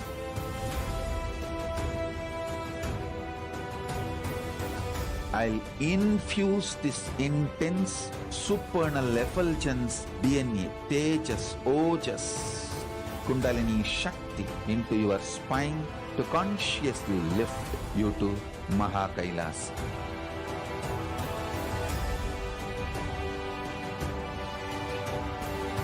It is irreversible permanent enlightenment, irreversible power manifestation, irreversible permanent empowerment.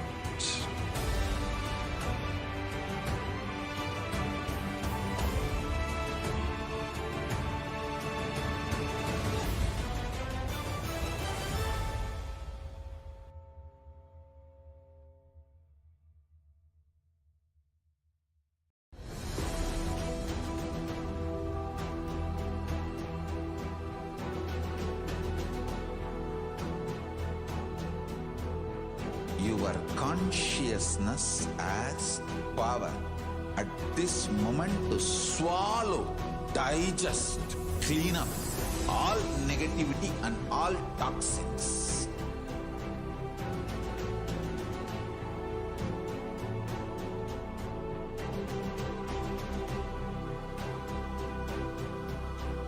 Develop a powerful will persistence. That's the most important asset for life.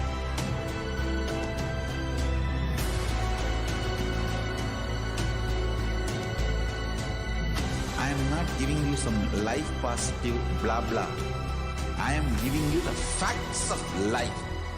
I am triggering your consciousness.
I am your Guru. I will make you enlightened. It's my commitment.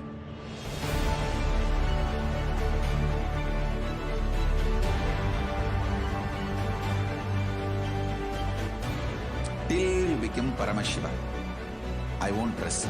Don't worry at all.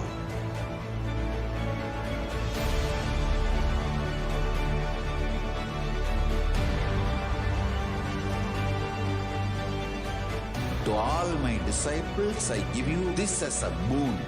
I'll swallow everything with which you are stuck and liberate you all.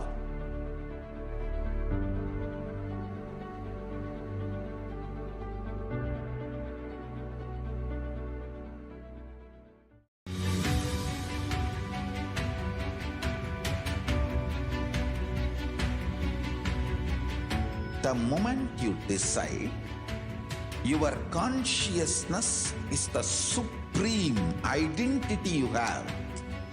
You will not empower your depression, your frustration,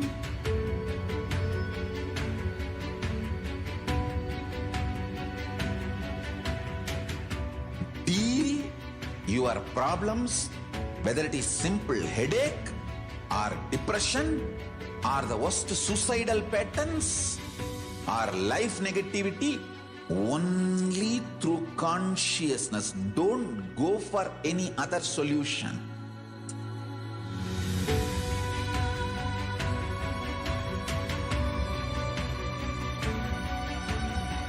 Don't keep stupid, toxic, life negative struggles inside.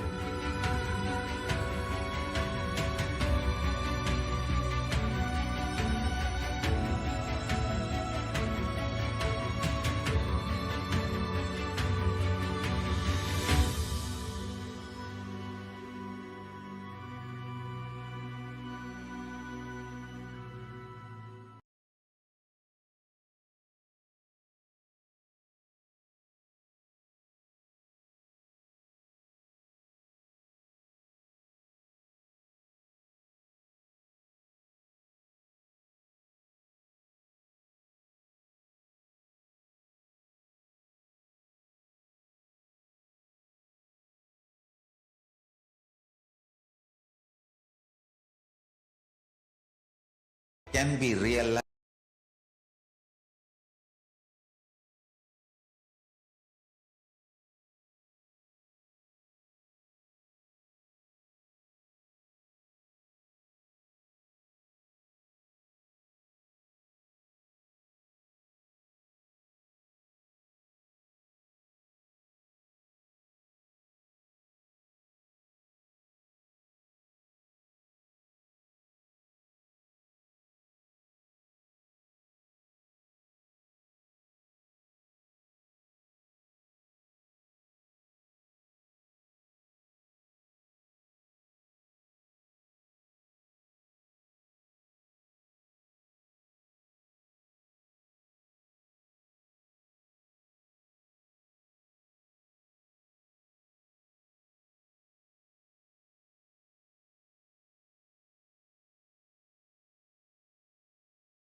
First year of today's segment, the year 2005.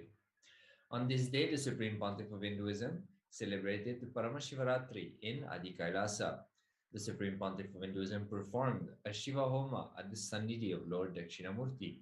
This was followed by an Abhisheka of milk by the Supreme Pontiff of Hinduism's disciples to the Swayambhulinga. As part of the evening program, the Supreme Pontiff of Hinduism gave the significance of Shivaratri and conducted a short meditation session. He explained that Shiva means causeless auspiciousness and Ratri means great intensity. Shivaratri, therefore, is a causeless auspiciousness of great intensity. The occasion was graced by the visit of Sri Rishi Prabhakar under the Siddha Samadhi Yoga and Rishi Samkruti Vidya Kendra. Sri Rishi Prabhakar came with his disciples and witnessed the Guru Puja offered to Lord Anandeshwara. On this same day, the Supreme Pontiff of Hinduism ordained the first batch of 22 acharyas, carrying forth his teachings to the people at large. Trained by the Supreme Pontiff of Hinduism himself, the Acharyas commenced their classes on the 19th of March. So let us see a few of the happenings which took place on this day. Let us see the Supreme Pontiff of Hinduism during this evening of the Shivaratri in the year 2005.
ओम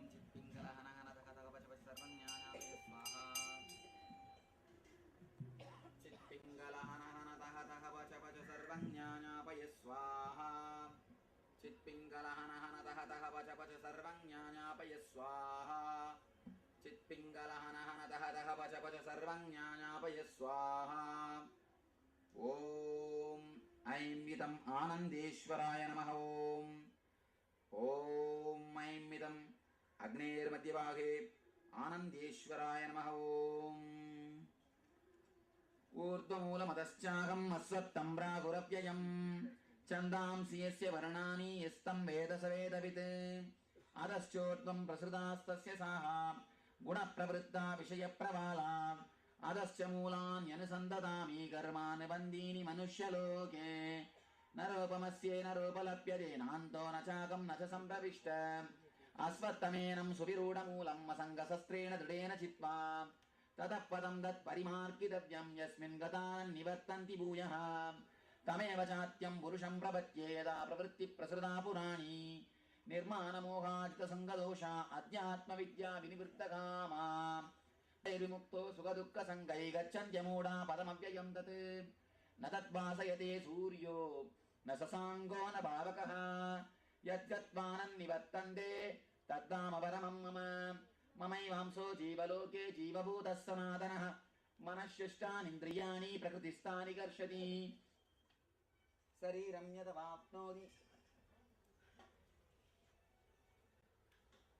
शरीरं यदवाप्नोति यत्क्रामत्वामनीश्वरः गृहीतैदानि संयादीमायुर्गन्धानि वासयात् श्रोत्रं चक्षुस्पर्शनं च रसनं घ्राणमेव च अधिष्ठाय मनश्चायं विषयान् उपसेवते उत्क्रामन्दं स्थितं वापि पुण्यानं वा गुणान्वितम् नित्यानन्द शङ्करा हे इन्दुशेखरा Shambho Nityanand Shankara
Yes, we are now moving on to the 8th of March 2006. On this day, the Supreme Pontiff of Hinduism continued on the addresses, the series of addresses and initiations from the Shiva Sutras at the Hindu temple in St. Louis, United States. The Supreme Pontiff of Hinduism explained that the Shiva Sutras is the applied science, the technology to experience the ultimate truth in our life, while the Vedanta is like the theory. The Shiva Sutras is the technology to experience these Vedantic truths and make them as part of our being. The Supreme Pontiff of Hinduism shared that just reading about the ultimate truths, it can be only an inspiration, but it will be a direct help because word, words, unless they become an experience, they will not be able to transform our lives, and as such, they will not mean anything. So, if you want to hear more on the Shiva Sutras, you can log on to the official channel of the Supreme Pontiff of Hinduism, which is Kailasa's SPH Nithyananda on YouTube, and you can listen to all of the satsangs that the Supreme Pontiff of Hinduism has shared on the Shiva Sutras. Let us enter now into the next year, the year 2007. On this day, the Supreme Pontiff of Hinduism, Bhagwan Nithyananda Paramashivam, spoke on how Mahavira had gone beyond what Patanjali had said about accepting scriptures as the ultimate truth. He then beautifully explained on how the sutras of Mahavira can be used as touchstone for all practices and establish yourself in truth.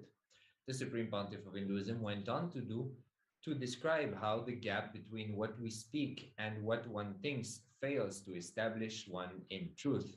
He beautifully explained that the truth by Mahavira is in his simplistic yet direct style in the series of the Jain Sutras lectures delivered in the March 2007. So let's listen to an excerpt of those revelations by the Supreme Pontiff of Hinduism about the sutras revealed by Mahavira.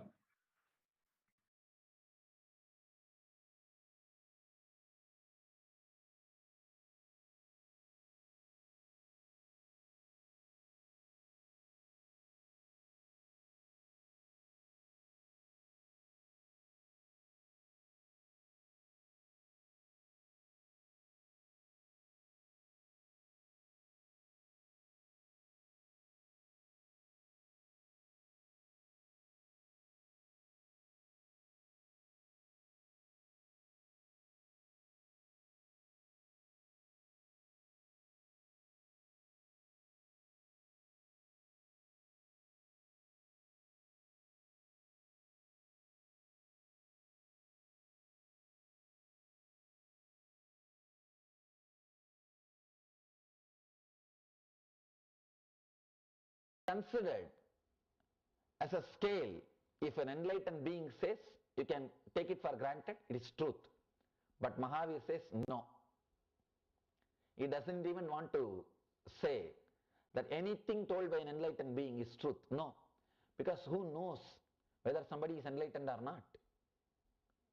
God doesn't give certificate. What to do? We don't have a certificate. So Mahavir goes a step further. He is not accepting apta pramana. He is not accepting Vedas are the ultimate truth. No.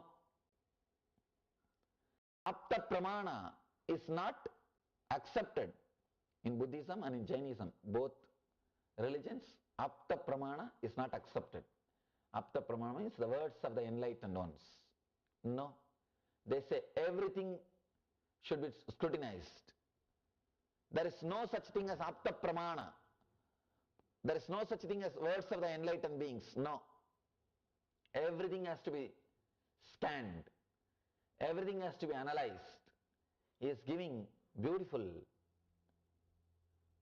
teachings to find out what is truth and which is true knowledge. One more thing, please understand, this true knowledge, this is like a touchstone.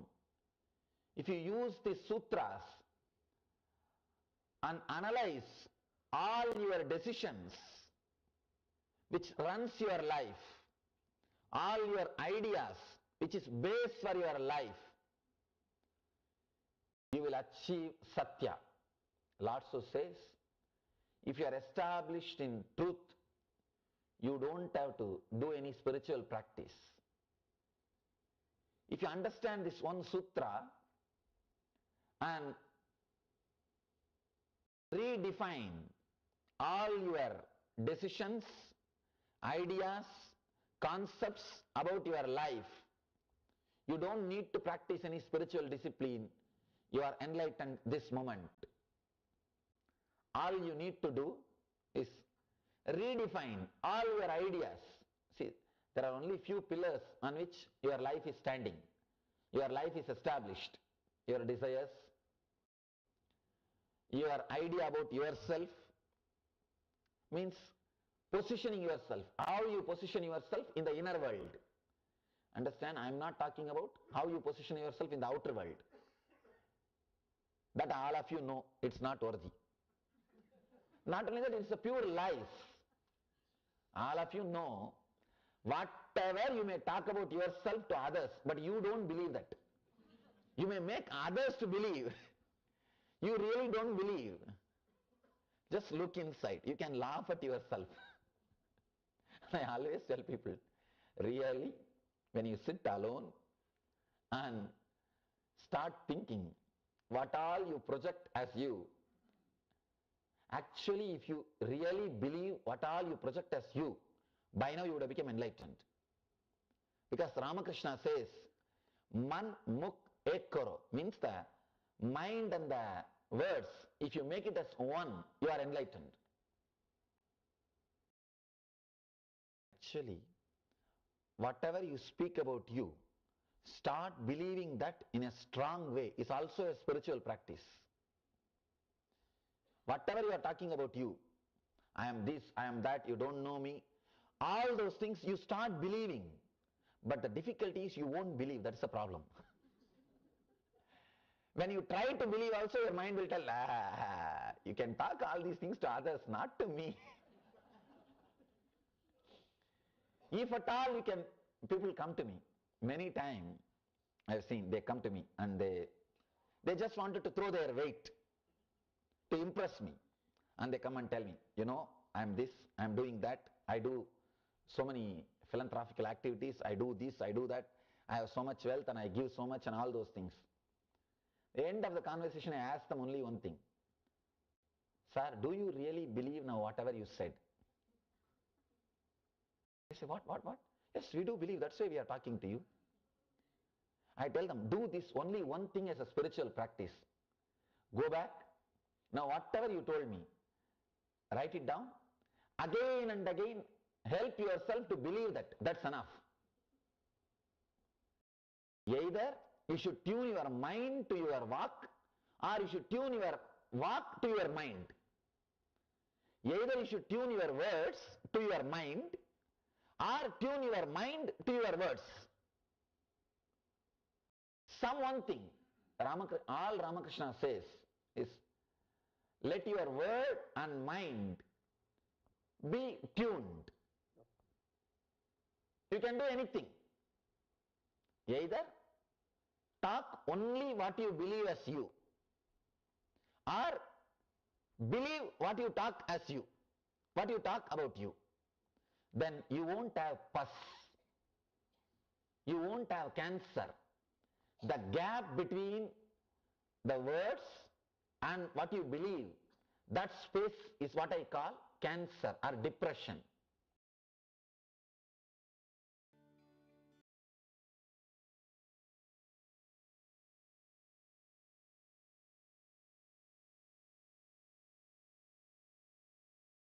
Yes, we are now moving on to the 8th of March 2011. On this day, the Supreme Pontiff of Hinduism expounded on the Brahma Sutras in Adi Kailasa. The Supreme Pontiff of Hinduism also explained that the source of the universe, which is you, is life. It is an independent intelligence and a living mechanism. This truth is established through a logic because all experiences are happening in you, which is a living self. The source is a living self. As part of the Brahma Sutras convention, the Supreme Pontiff of Hinduism asked the delegates to split into two groups, the one named as Shankara and the other named as Vyasa. Then he asked the delegates to debate on each of these sutras for the sake of truth, because this technique straight away leads one to enlightenment. Let us now see the excerpts from the Satsang of the Brahma Sutras.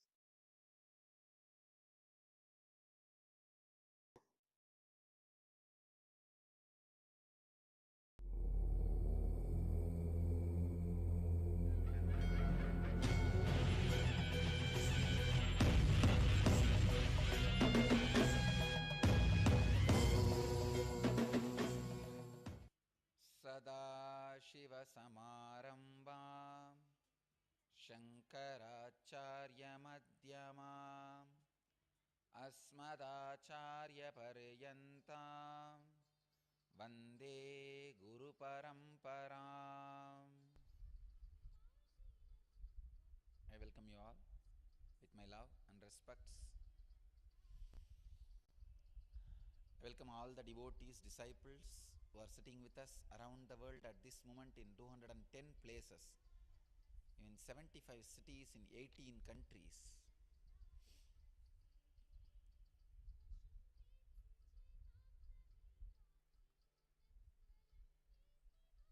And 15 cities are two-way with us. Los Angeles, San Jose, Seattle, Ohio, Phoenix, Malaysia, Guadeloupe, Singapore, Hyderabad, Golden Enclave, Annanagar, Adayar, Salem, Morocco, Brazil. All these countries are in two-way with us. I welcome all of you. So before entering into the end effect,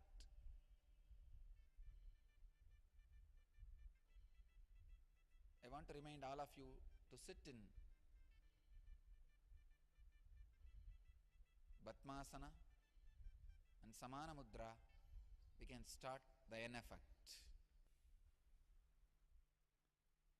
Today's sutra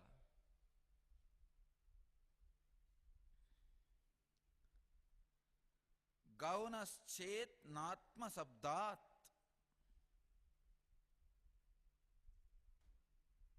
Again, just two words. Just two words.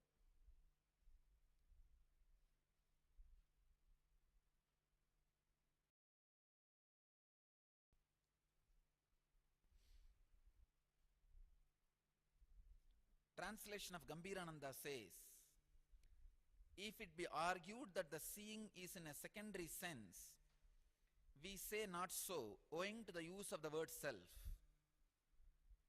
Translation of Swami Veereshwarananda says, if it be said that thinking is used in a secondary sense, we say not so, because of the word self, by which the first cause is referred to in scriptures.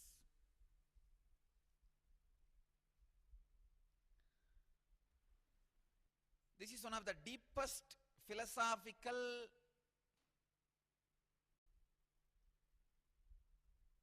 problem,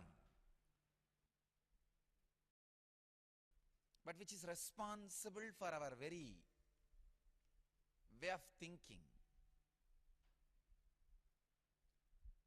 There can be argument.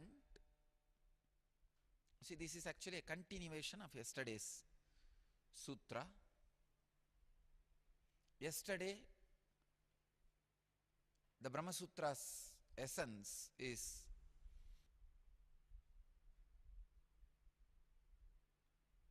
source of you, source of the universe is independent intelligence, not a dead matter or a dead law. You need to understand. The source of existence is not dead matter. It is you.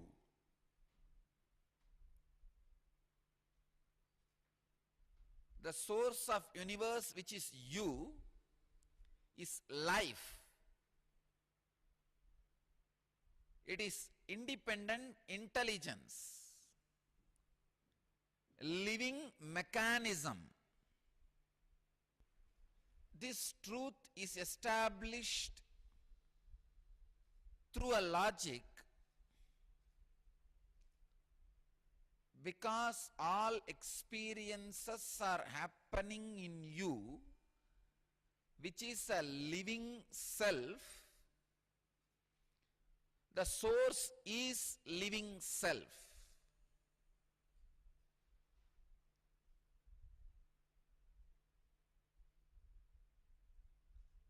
Please understand. Only when you know the source is living intelligence, you will be honest. In every step you take in your life, you will be honest. One of the biggest problem I find in the so-called spiritual seekers is when they lose trust over the law of the land and law of the society, they lose integrity. Understand, losing integrity is not spirituality. Just because you lost respect, usually the seekers tend to lose respect for the law of the land or law of the society. Because when you are a seeker, you evolve to a certain level, your hypocrisy goes away. When your hypocrisy goes away, the hypocritical laws of the society and the law of the land loses its power over you. You just realize social laws are nothing but social hypocrisy. Usually the law of land is exploited by the people who are in power.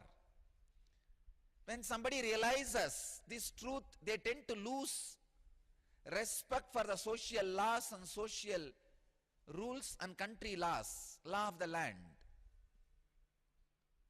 But unfortunately, when you lose respect for law of land, you become hypocritical. The integrity is lost. The honesty is lost. Understand? For an ultimate enlightened being and for a terrorist, for both the social law and country law does not bind, but an enlightened being retains his integrity. A terrorist does not have integrity. I can say many seekers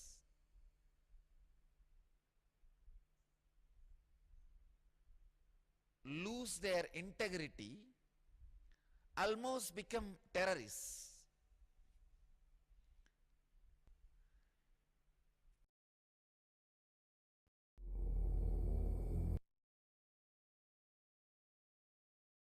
Yes. Let us now move into the year 2012. On this day's presidential address, the Supreme Pontiff of Hinduism presided over the internal high-level meeting with all the ministers and ambassadors of Kailasa at Tiruvannamalai, who were responsible for organizing the conventions and registering people to participate and get initiated in them. Later that day, the Supreme Pontiff of Hinduism, Sringagiri Shanmuga Swami Temple at the Raj Rajeshwari Nagar in Bangalore. There, the chief priest welcomed the Supreme Pontiff of Hinduism at the Devi Kumarariamman Temple, felicitating him on the occasion of Maham festival. The Tepotsavam ritual was also conducted as a grand finale of the Raj Rajeshwari Brahmotsavam in the Adi Kailasa Bidadi Adinam. Tepotsavam or Tepotsava is a Hindu religious festival carried out in Hindu temples in parts of South India, mainly in Tamil Nadu and Andhra Pradesh, during the month of Chitire. As a part of this festival, the principal idols of the temple is decorated and taken into procession through the tank of the temple. So here we can see the Supreme Pontiff of Hinduism conducting the meeting, high-level meeting with the ministers on the left and visiting the Shanmuga Swami temple and being received by the chief priest on the right. The Supreme Pontiff of Hinduism is expressing all various dimensions in one single body.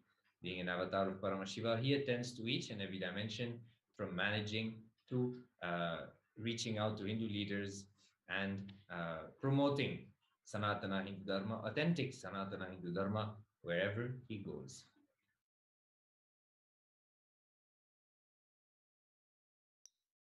We're now moving on to the 8th of March 2013. On this day's presidential address, the Supreme Pontiff of Hinduism stated that when we want to enrich others, we should not work from the fear that everything is at stake. Nothing is at stake. The Supreme Pontiff of Hinduism explained that we should be working from the strength to prove the power of Buddha, Dhamma, and Sangha. Even internally, we should not feel that everything is at stake or will be working out of fear. We will only be visualizing failure. The Supreme Pontiff of Hinduism then shared the example of Satyakama Japala, who was given the instruction by his guru to come back with 1,000 cows. The guru did not give a date and time for him. He emphasized that we are nothing but no. When no's disappear, we disappear and the Satyas start living through us. Our personality is made of no, while our identity is made of yes. The Supreme Pontiff of Hinduism blessed everyone's personality be dropped and the identity to be awakened because personality is given by society while identity is natural. So here we can see the various truths revealed by the Supreme Pontiff of Hinduism in the presidential address on the 8th of March 2013.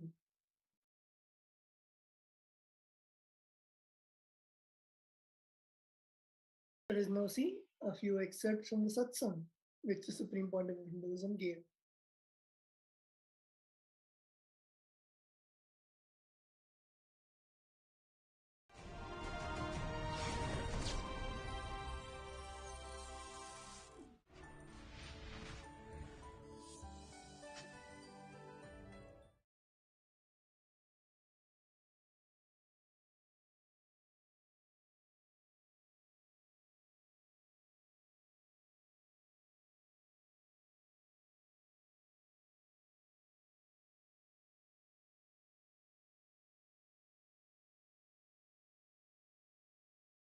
Yesterday I was relating with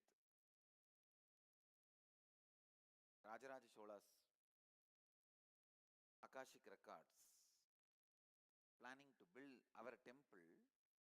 For that I was downloading his Akashic records, what he has gone through and what kind of plans he did. Amazing inspiration.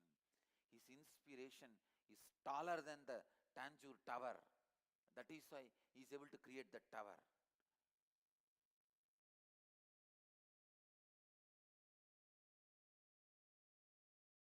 Building remained as tallest building on the planet Earth till 270 years before. He built it 1000 years before. For 700 years, it was unbroken record.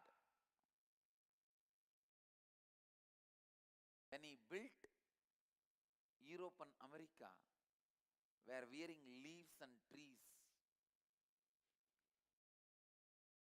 living in the forest. Nothing called Europe and America even happened. When he built this huge structure. What an inspiration, God. You can't even imagine how many feet foundation you need to dig for that huge structure to stand. You know it's a hollow structure. So the stone was arranged in such a way, it's a complete hollow structure.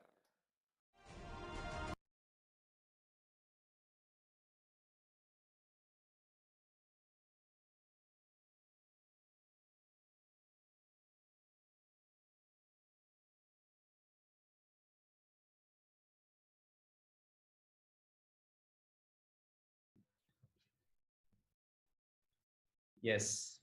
Moving on to the next year, the year 2014. On this day, the Supreme Pontiff of Hinduism revealed that the essence of spirituality, the science of causing others' reality, our reality, and the formula for enlightenment is love.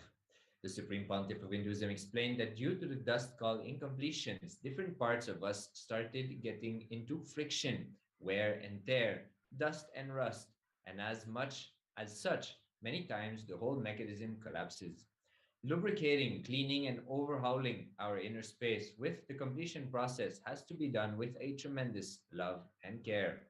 The Supreme Pontiff of Hinduism shared that we will open our being only when there is a complete security for us, because it is only when we feel our whole being will be safe, only when we know the spare parts will not be destroyed or disturbed or lost, that we will decide to open ourselves. So the Supreme Pontiff of Hinduism expanding on a very important truth of how when we attend to our inner space and use this completion process to raise ourselves, it has to be done with a tremendous amount of love and care so that we have the strength to go through the process fully and reinvent ourselves. Let us now watch a few excerpts of this address by the Supreme Pontiff of Hinduism entitled Don't Run Away from Love.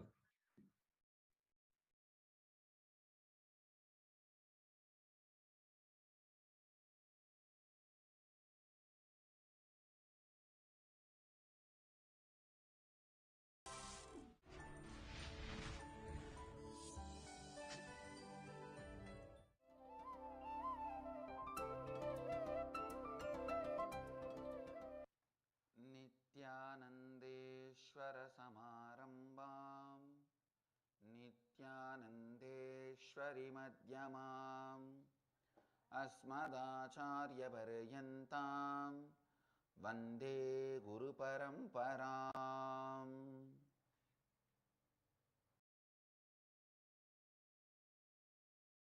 इस समय हमारे साथ उपस्थित सभी दर्शकों और भक्तों का मैं प्रेम एवं आशीर्वाद सहित स्वागत करता हूँ।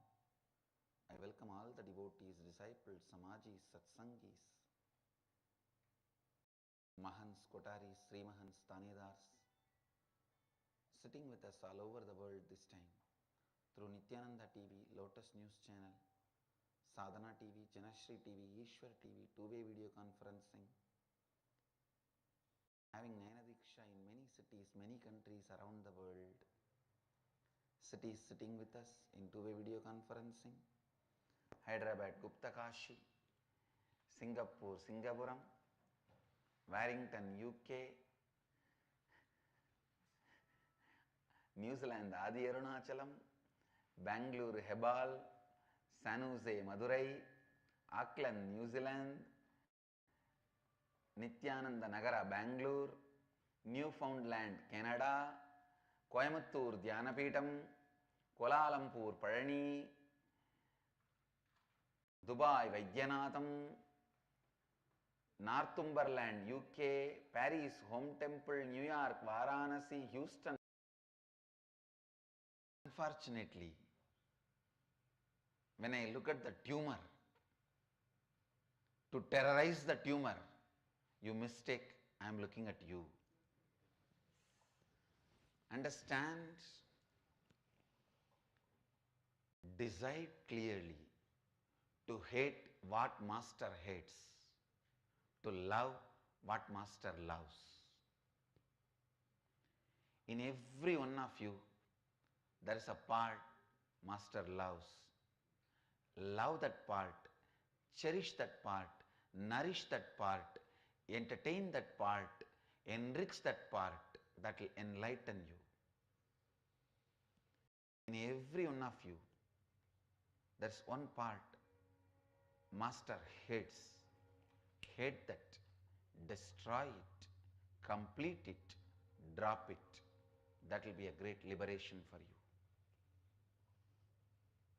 you. Listen. It is love of the Master enters into you. It can be as simple as Nayana Diksha, his eyes falling on you.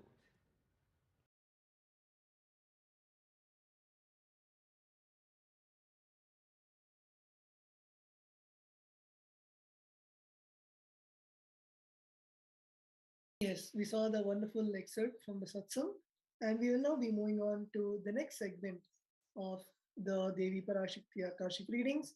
Please stay tuned. We'll be back after a short break.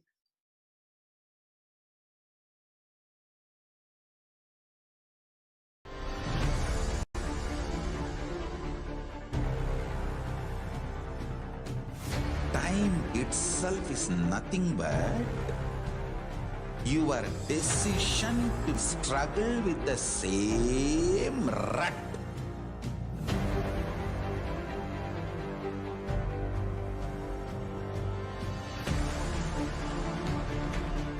Your decision to struggle with the same rut is time, Kala. Your decision to swallow time is Kala Bhairava.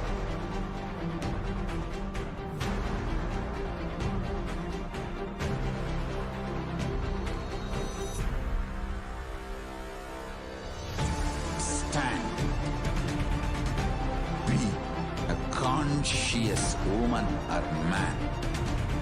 Be conscious being.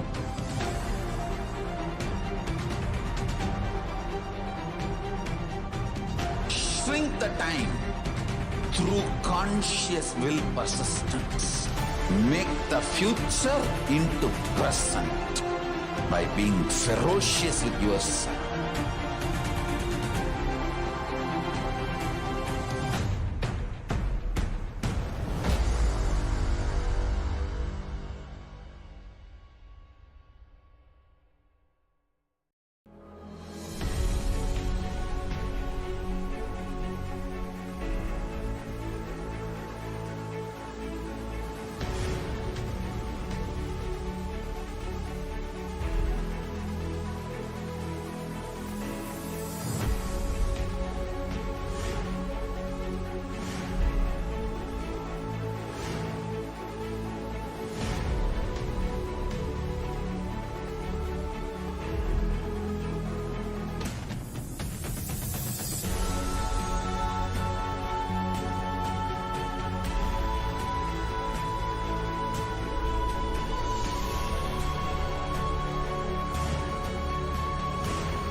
Just be alive for next 3 years. Don't die within next 3 years.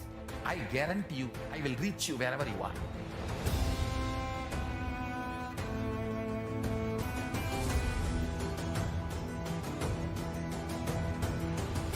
Be alive, somehow be alive for next 3 years. I will reach you wherever you are, whichever corner of the world you may be. I will reach you with enlightenment. It's my commitment to humanity.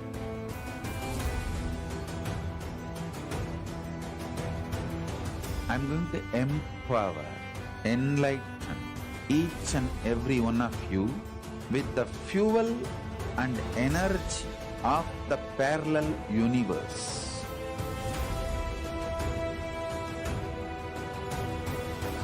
I'll infuse this intense supernal effulgence DNA, Tejas, Ojas, Kundalini Shakti into your spine to consciously lift you to Maha Kailasa.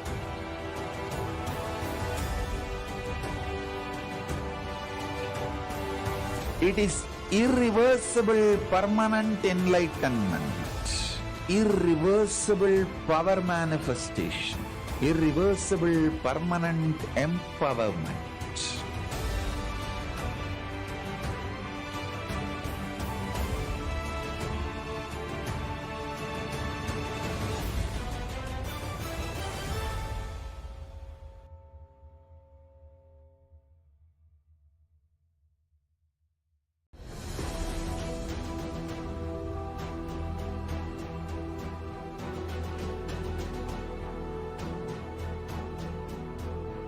Your consciousness as power at this moment to swallow, digest, clean up all negativity and all toxins.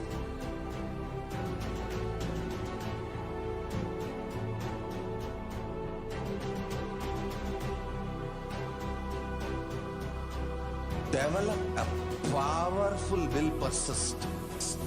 That's the most important asset for life.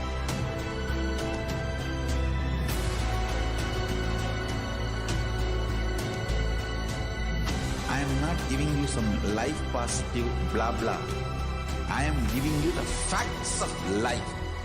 I am triggering your consciousness.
I am your Guru. I will make you enlightened. It's my commitment.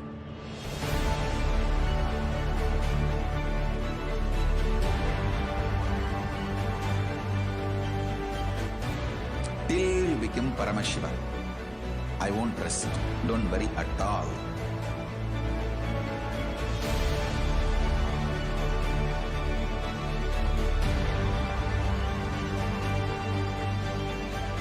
To all my disciples, I give you this as a boon. I'll swallow everything with which you are stuck and liberate you all.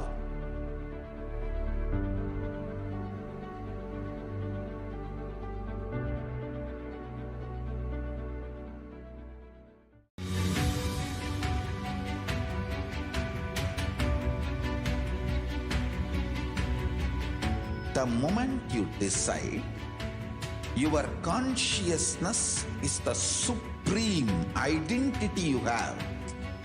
You will not empower your depression, your frustration,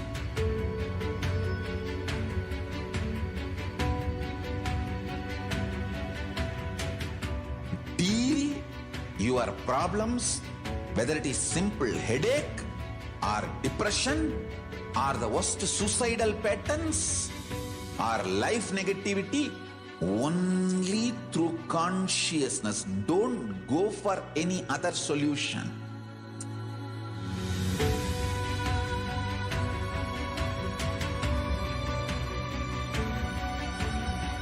Don't keep stupid, toxic, life negative struggles inside.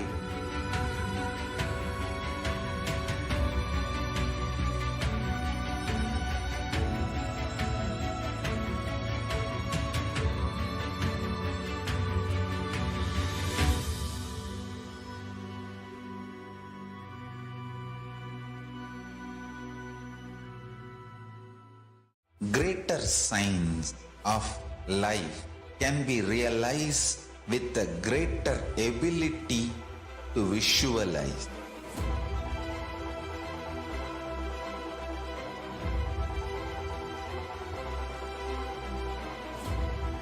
Greater science is the equivalent word for Hinduism.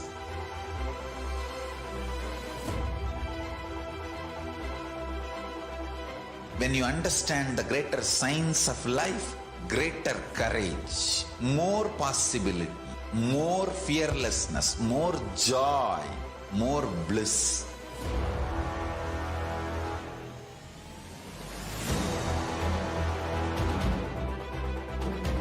When you visualize Paramashiva with 25 heads, 75 eyes, 50 hands, your consciousness becomes ferocious, and that ability to visualize, you will get involved in everything deeply.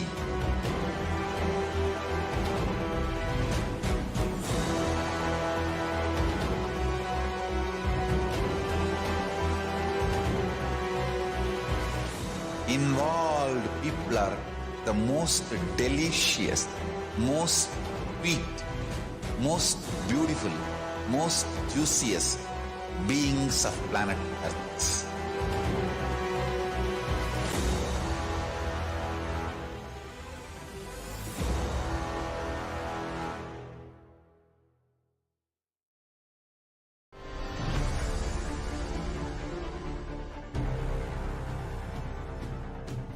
Time itself is nothing but your decision to struggle with the same rut.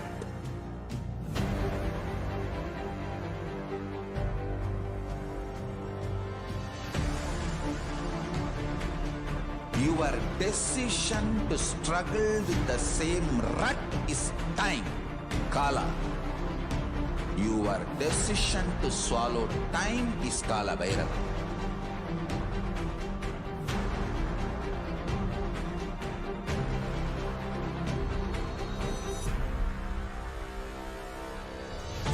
Stand.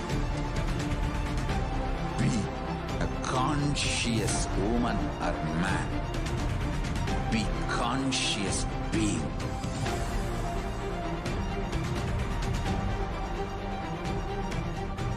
Shrink the time through conscious will persistence.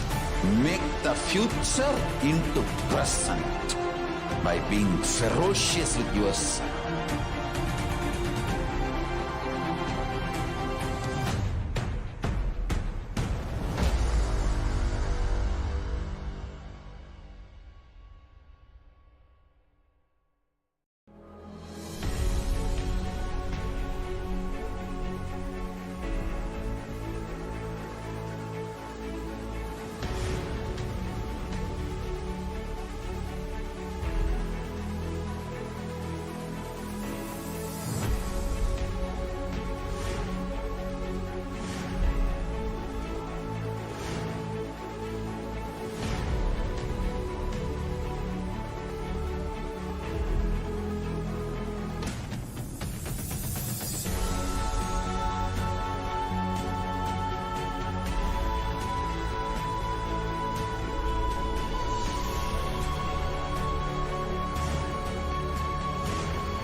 Just be alive for next 3 years. Don't die within next 3 years.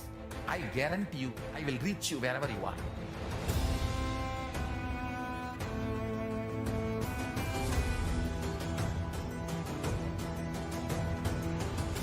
Be alive, somehow be alive for next 3 years. I will reach you wherever you are, whichever corner of the world you may be. I will reach you with enlightenment. It's my commitment to humanity.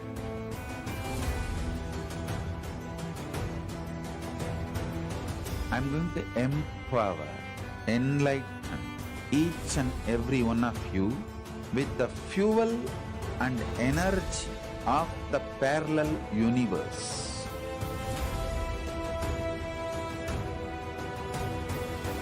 I'll infuse this intense supernal effulgence DNA, Tejas, Ojas, Kundalini Shakti into your spine to consciously lift you to Maha Kailasa.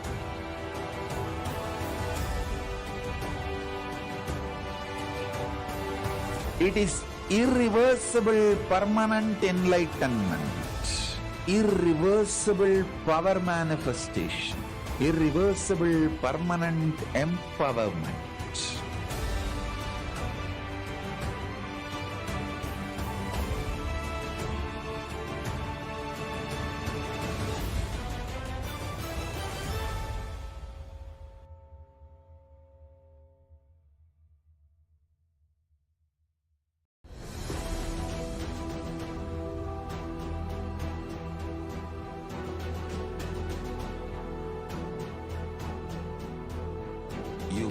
consciousness as power at this moment to swallow, digest, clean up all negativity and all toxins.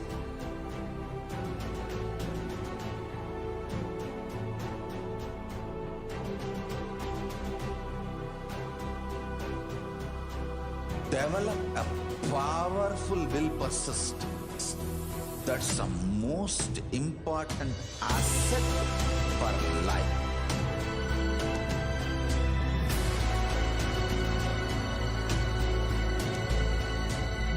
I am not giving you some life positive blah blah. I am giving you the facts of life. I am triggering your consciousness.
I am your Guru.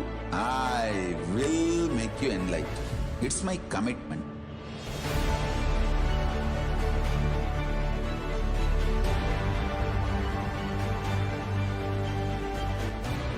Till you become Paramashiva, I won't rest. Don't worry at all.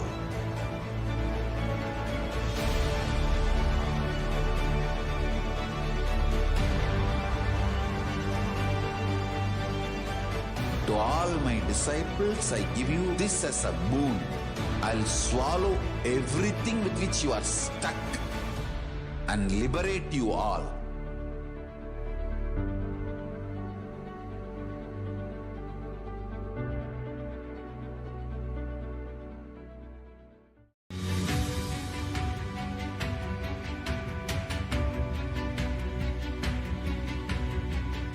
The moment you decide, your consciousness is the supreme identity you have. You will not empower your depression, your frustration,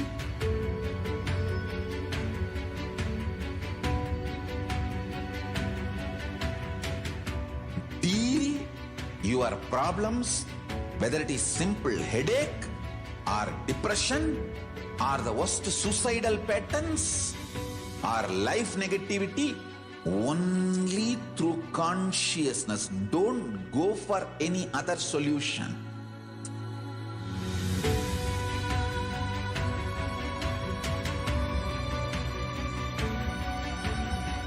Don't keep stupid, toxic, life negative struggles inside.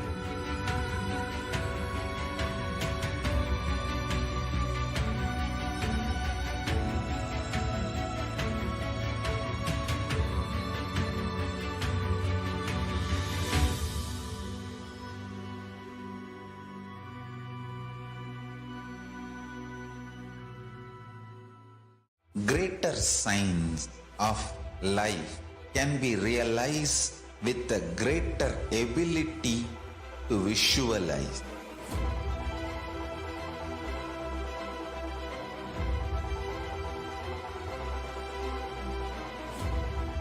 Greater science is the equivalent word for Hinduism.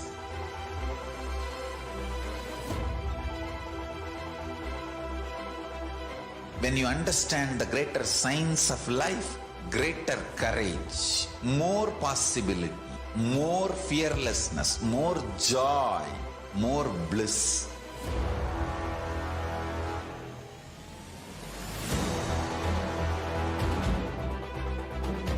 When you visualize Paramashiva with 25 heads, 75 eyes, 50 hands, your consciousness becomes ferocious, and that ability to visualize, you will get involved in everything deeply.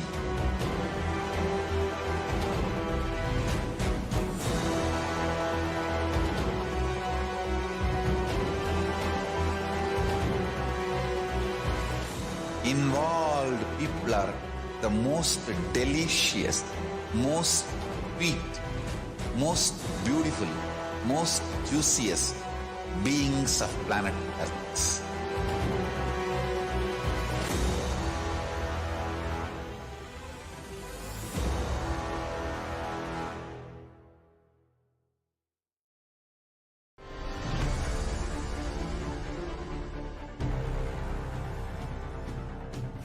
Time itself is nothing but your decision to struggle with the same rut.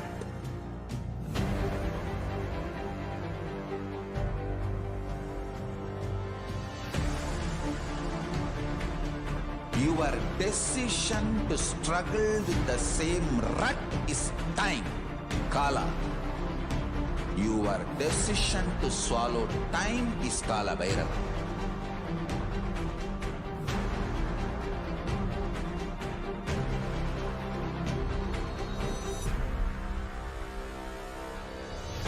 Stand.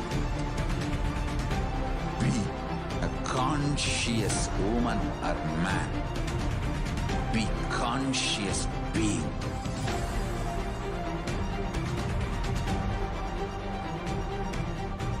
Shrink the time through conscious will persistence. Make the future into present by being ferocious with yourself.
Just be alive for next 3 years. Don't die within next 3 years.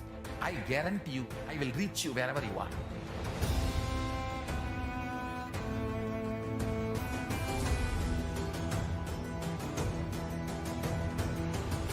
Be alive, somehow be alive for next 3 years. I will reach you wherever you are, whichever corner of the world you may be. I will reach you with enlightenment. It's my commitment to humanity.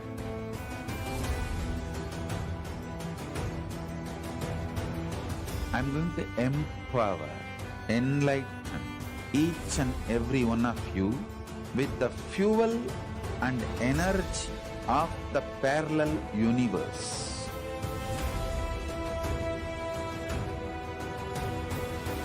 I'll infuse this intense supernal effulgence DNA, Tejas, Ojas, Kundalini Shakti into your spine to consciously lift you to Kailasa.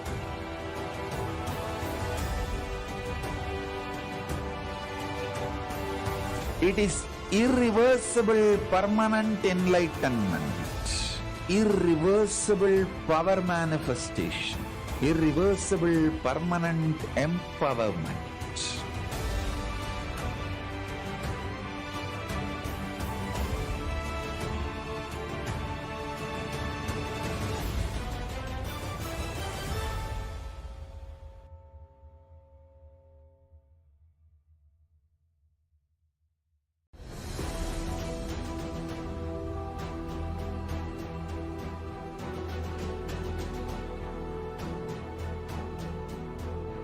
Your consciousness as power at this moment to swallow, digest, clean up all negativity and all toxins.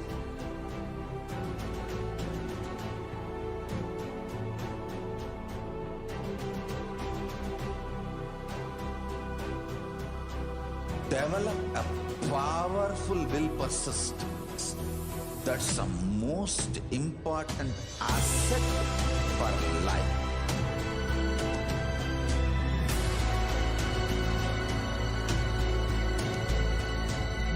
I am not giving you some life positive blah blah.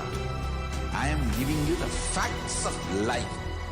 I am triggering your consciousness.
I am your Guru.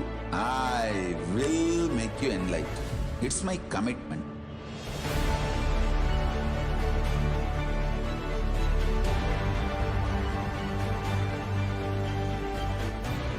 Till you become Paramashiva, I won't rest.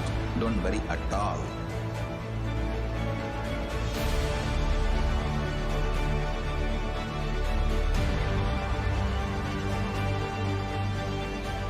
To all my disciples, I give you this as a boon. I'll swallow everything with which you are stuck and liberate you all.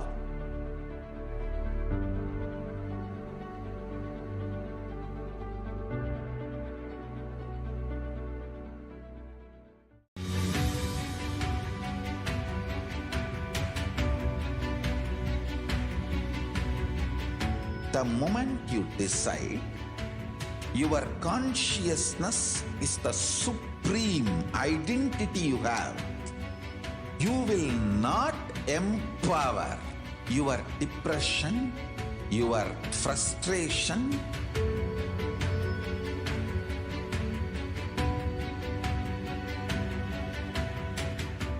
deal your problems, whether it is simple headache or depression, or the worst suicidal patterns, or life negativity, only through consciousness. Don't go for any other solution.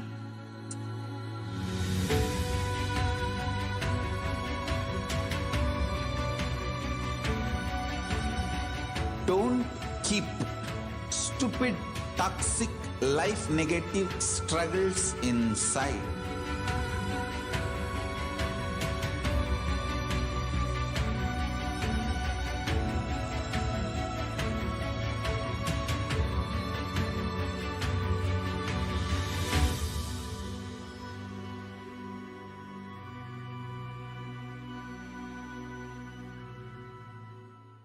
Greater signs of life can be realized with a greater ability to visualize.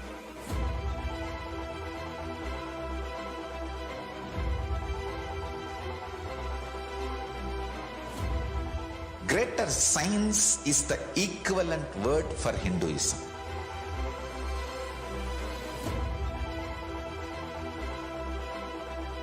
When you understand the greater science of life, greater courage, more possibility, more fearlessness, more joy, more bliss.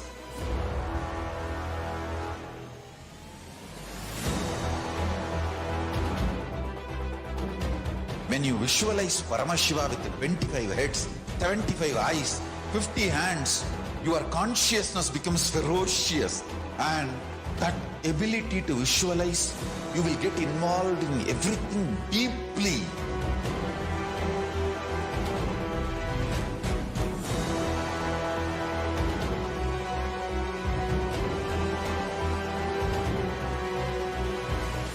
Involved people are the most delicious, most sweet, most beautiful, most juiciest beings of planet Earth.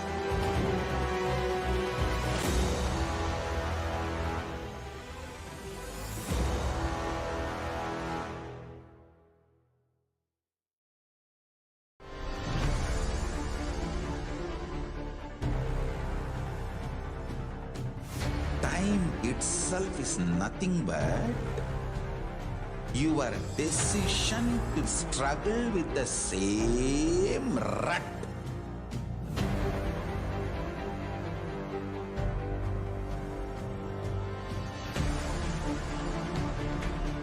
Your decision to struggle with the same rut is time, Kala. Your decision to swallow time is Kala Bhairava.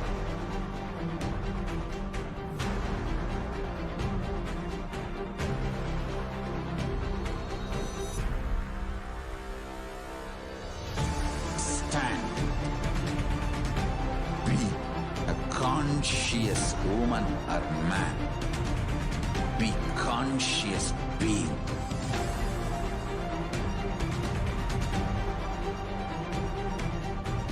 Shrink the time through conscious will persistence.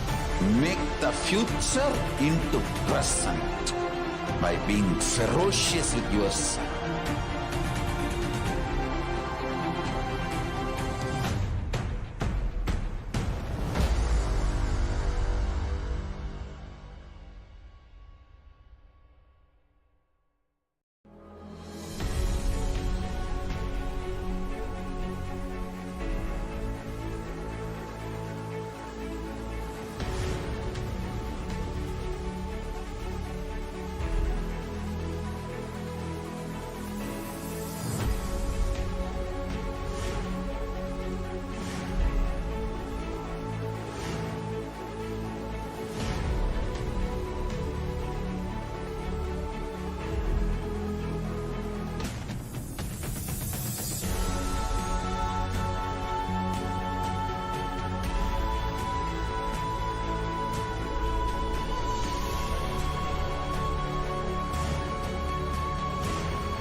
Just be alive for next 3 years. Don't die within next 3 years. I guarantee you, I will reach you wherever you are.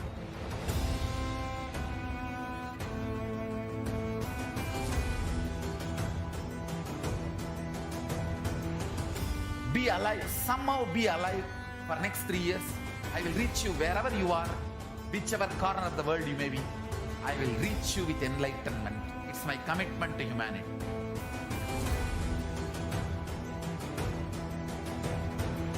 I'm going to empower, enlighten each and every one of you with the fuel and energy of the parallel universe.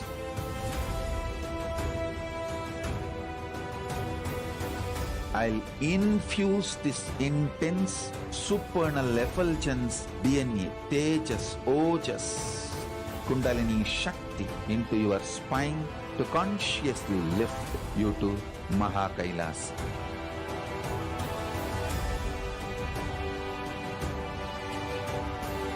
It is irreversible permanent enlightenment, irreversible power manifestation, irreversible permanent empowerment.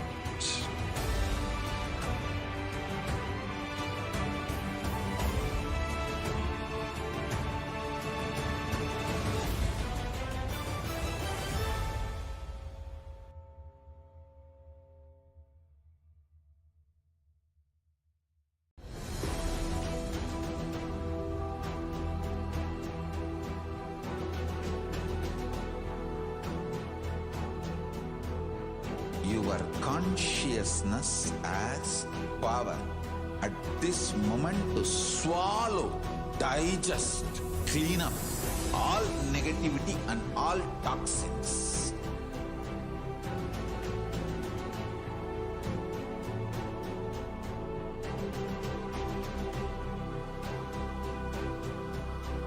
Develop a powerful will persistence. That's the most important asset for life.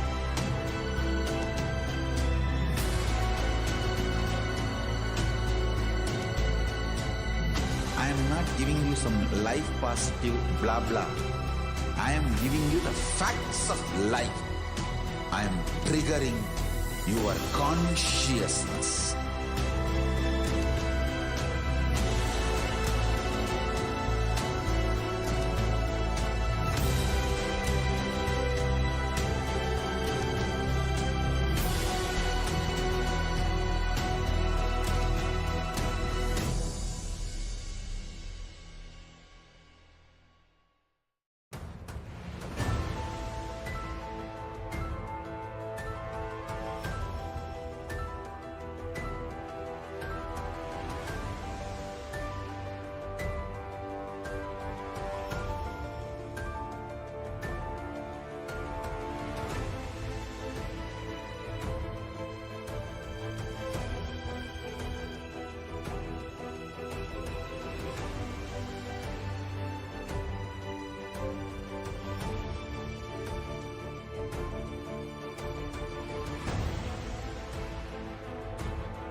I am your Guru. I will make you enlightened.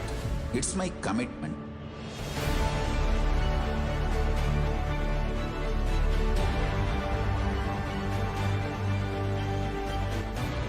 Till you become Paramashiva, I won't rest. Don't worry at all.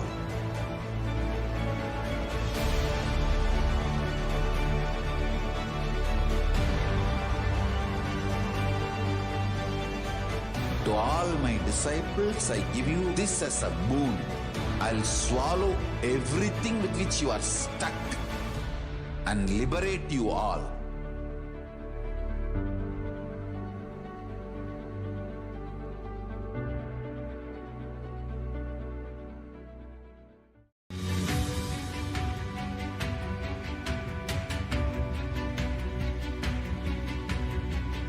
The moment you decide, Your consciousness is the supreme identity you have. You will not empower your depression, your frustration,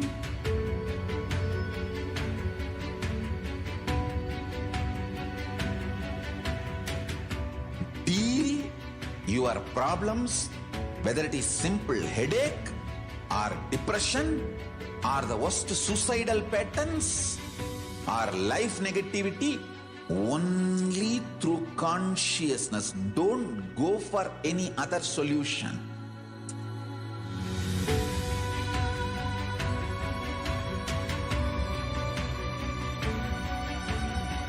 Don't keep stupid, toxic, life negative struggles inside.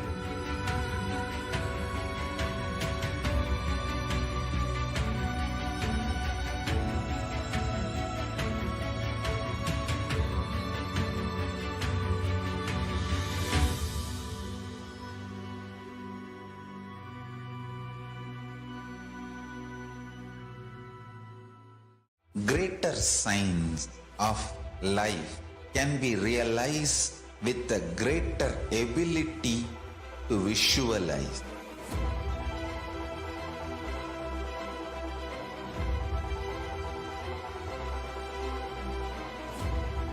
Greater science is the equivalent word for Hinduism.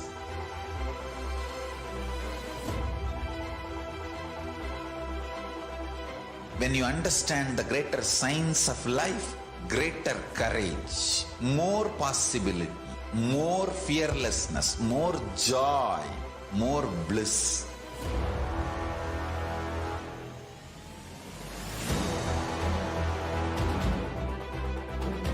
When you visualize Paramashiva with 25 heads, 75 eyes, 50 hands, your consciousness becomes ferocious, and that ability to visualize, you will get involved in everything deeply.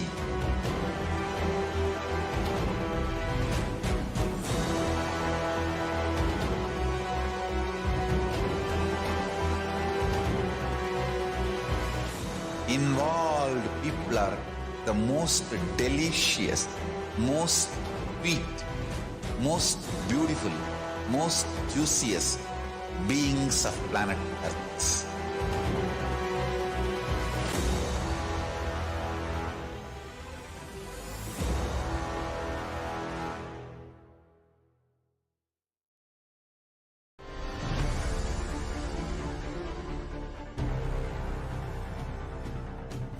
Time itself is nothing but your decision to struggle with the same rut.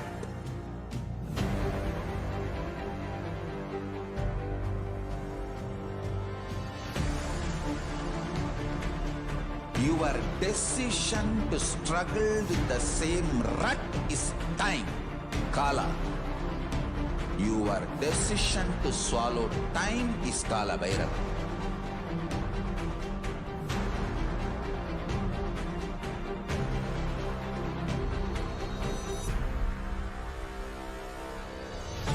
Stand.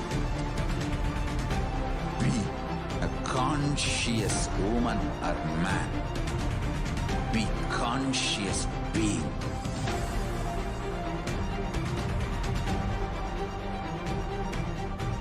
Shrink the time through conscious will persistence. Make the future into present by being ferocious with yourself.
Just be alive for next 3 years. Don't die within next 3 years. I guarantee you, I will reach you wherever you are.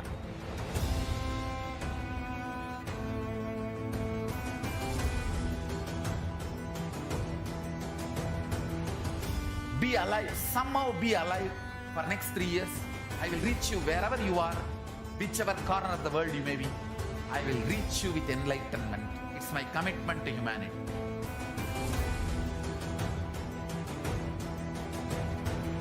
I'm going to empower, enlighten each and every one of you with the fuel and energy of the parallel universe.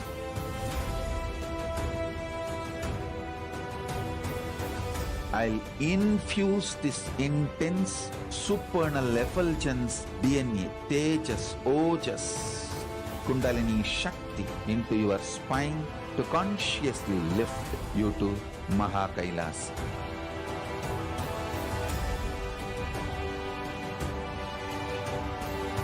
It is irreversible permanent enlightenment, irreversible power manifestation, irreversible permanent empowerment.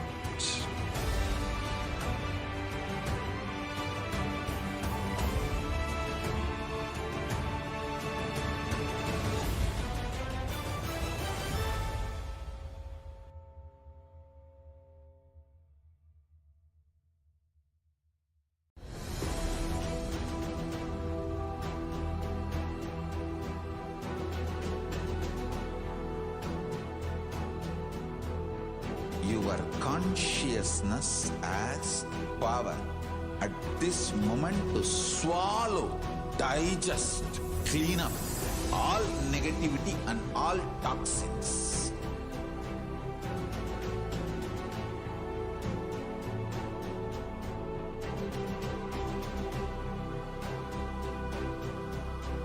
Develop a powerful will persistence. That's the most important asset for life.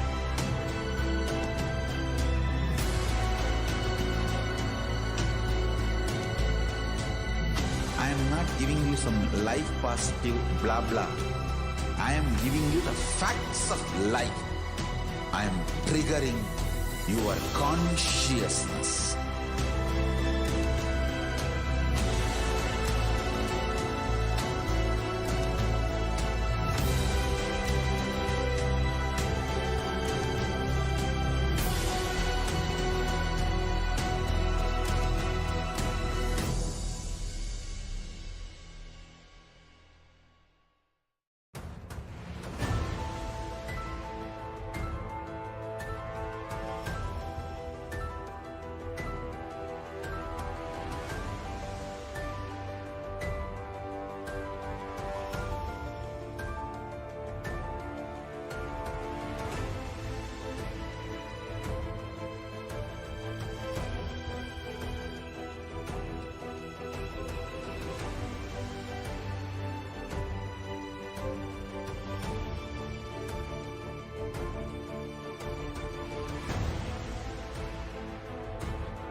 I am your Guru.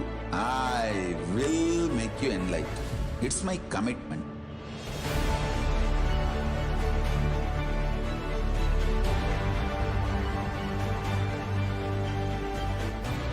Till you become Paramashiva, I won't rest. Don't worry at all.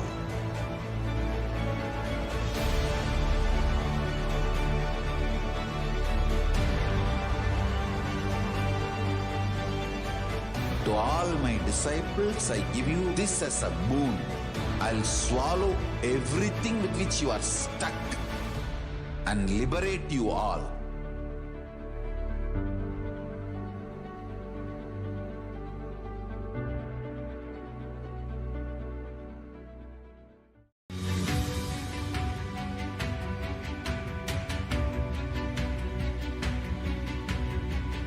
The moment you decide, your consciousness is the supreme identity you have.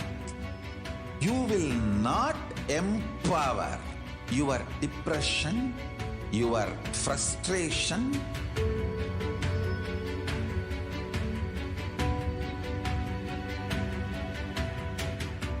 deal your problems, whether it is simple headache or depression or the worst suicidal patterns or life negativity, only through consciousness. Don't go for any other solution.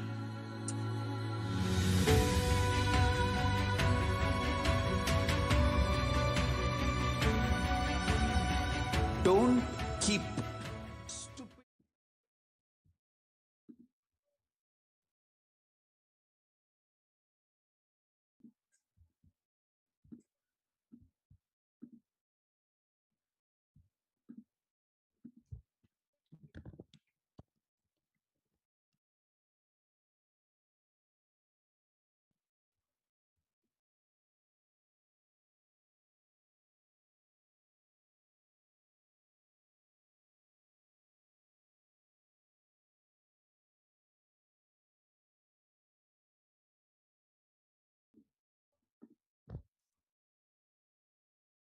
नित्यानन्दं परमसुखदं केवलं ज्ञानमूर्तिं द्वन्द्वातीतं गगनसदृशं तत्त्वमस्यादिलक्ष्यम् एकं नित्यं विमलमचलं सर्वधी साक्षिभूतं भावातीतं त्रिगुणरहितं सद्गुरुं तं Namami.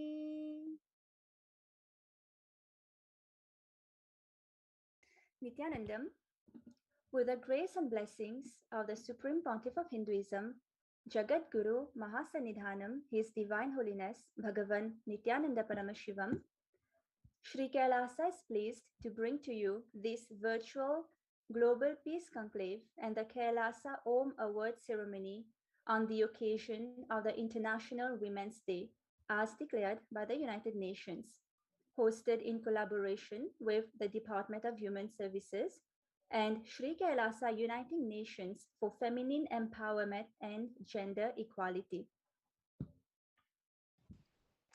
And your host today for today's event are Her Excellency Ma Vijaya Priya Nithyananda, Permanent Representative of Kailasa to the United Nations, as well as myself, Ma Nitya Katitananda, Delegate of Kailasa.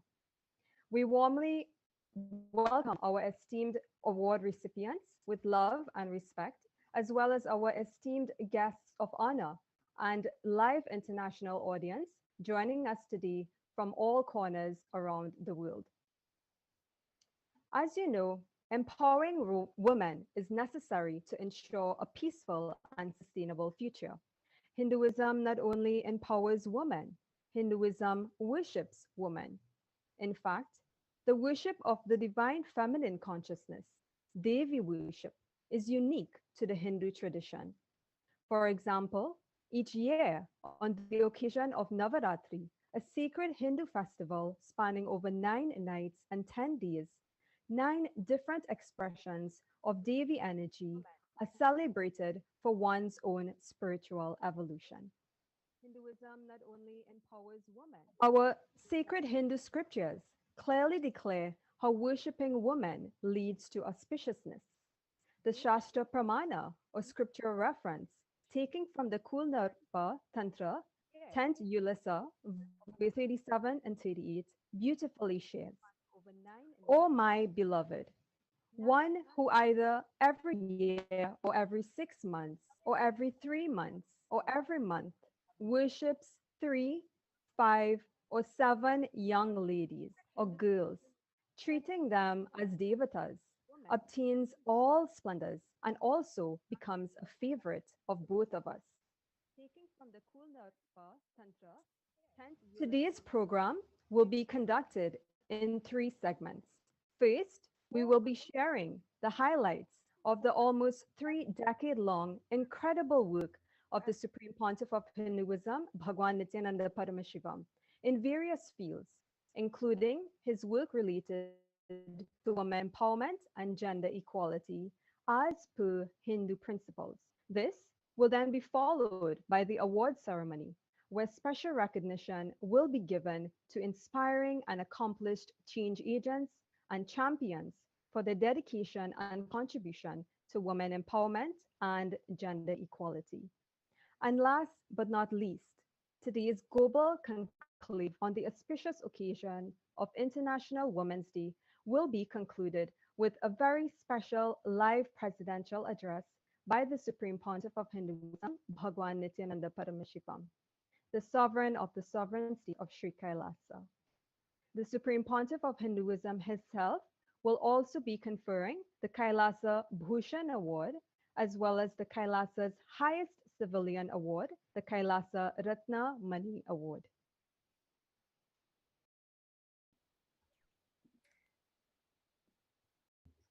So, who is the Supreme Pontiff of Hinduism? The Supreme Pontiff of Hinduism is the only legal inheritor of 19 ancient Hindu kingdoms and the successor to multiple Sarvanya Pitams. To better understand how the revival of the sovereign state of Sri Kailasa came about, let us dive deeper into the journey of the Supreme Pontiff of Hinduism, Bhagavan Nithyananda Paramashivam, starting from the very young age of 3. At only the 3 years of age, in 1981, the Supreme Pontiff of Hinduism was initiated into Bala Sannyas, child saint, by his predecessors of masters and enlightened beings. In 1988, the Supreme Pontiff of Hinduism was coronated as the future Guru Mahasannidhanam, Pontiff of Kanchi Kailasa Sarvanya Peetham Tonde Mandala Adinam, the oldest monastic university. In 1994, the Supreme Pontiff of Hinduism was declared as the successor of Arunachara Sarvanya Peetham in Tiruvannamalai, India. In 1999, he founded the mission Nithyananda Sangha to revive Kailasa globally. In the same year, he was coronated as the successor of Kashi Sarvanya Peetha in Varanasi, India. In 2002, the Supreme Pontiff of Hinduism founded Adi Kailasa Sarvanya Peetham in Bengaluru, India. And 2 years later, he was declared as the successor of Bhagya Nagara Sri Pura Sarvanya Peetham. In the same year, the Supreme Pontiff of Hinduism was coronated as the 203rd incumbent emperor of the Surya Vamsa Surangi Samrajyam of the Surya Vamsa lineage. The ancient kingdom of the Surya Vamsa, or the lineage of the sun god, is an enlightened ecosystem established directly by Lord Paramashiva through Lord Surya, who is the sun god. In 2007, the Supreme Pontiff of Hinduism revived Adi Pallava Sarvanya Peetham, the spiritual and religious kingdom in Puducherry, India. And in 2012, the Supreme Pontiff of Hinduism was coronated as the 293rd Guru Mahasannidhanam of Madurai, Shamalapita Sarvanyapitam, the oldest Hindu papal state and monastic kingdom. The following year, in 2013, the Supreme Pontiff of Hinduism was officially coronated as Mahamandaleshwar, or Supreme Spiritual Head of Maha Nirvani Akada, the largest apex monastic order, making him the youngest Mahamandaleshwar. In the same year, the Supreme Pontiff of Hinduism was declared as Acharya Mahamandaleshwar of Atal Akada, the oldest monastic order in Hinduism. And in 2014, the Supreme Pontiff of Hinduism was coronated as Guru Mahasannidhanam, or Pontiff of Tanjavur Adinam. The following year, 2015, the Supreme Pontiff of Hinduism was coronated as Guru Mahasannidhanam of Adipita Kolada Mata, And it is also in 2015 that His Divine Holiness was coronated as the Supreme Pontiff of Hinduism by a congregation of over 1,000 Hindu leaders or pontiffs through a grand 3-day ritualistic celebration known as the Atirudra Mahayagna. And in 2018, the Supreme Pontiff of Hinduism officially revived the sovereign state of Sri Kailasa as we know it today. So now let us see why the revival of the sovereign state of Sri Kailasa is a survival need. Let's look at the data. What does it tell us? According to the World Economic Forum's Global Gender Gap Report based on 2020 trends, the global gender gap was not expected to be closed for another 100 years. Already a mammoth prospect, but according to the latest WEF estimates for 2021, the world is now going backwards on this long road to gender equality. The time required now is forecasted at 136 years. From the diagram shown, which represents data from 107 countries, it shows clearly that in three main areas, economic, political, and educational, the global gender gap has increased in just 1 year. So what's the main reason for this? According to WEF's Center for the New Economy and Society, they state, quote, the COVID-19 pandemic has raised new barriers to building inclusive and prosperous economies and societies. Pre-existing gender gaps have amplified the crisis asymmetrically between men and women, even as women have been at the front lines of managing the crisis as essential workers. Kailasa, under the guidance of the Supreme Pontiff of Hinduism, stands for and actively works towards the revival of the glorious Hindu Vedic feminism to ensure a peaceful, stable, prosperous, and sustainable world for all. So, what exactly is feminism as per Hinduism? To best understand this, we will take a journey back in time where 56 Hindu nations existed. These 56 nations spanned across the continent from Afghanistan, India, Nepal, Burma, Sri Lanka, all the way to Singapore, Malaysia, Cambodia, Hindu Kush, the Philippines, and Indonesia. Across these 56 Hindu nations, over 10,000 indigenous tribes and spiritual traditions prospered. They were mother centric and led by powerful, enlightened women saints, scholars, scientists, philosophers, and warriors, such as Devi Meenakshi, Devi Sita, and Rishika Gargi.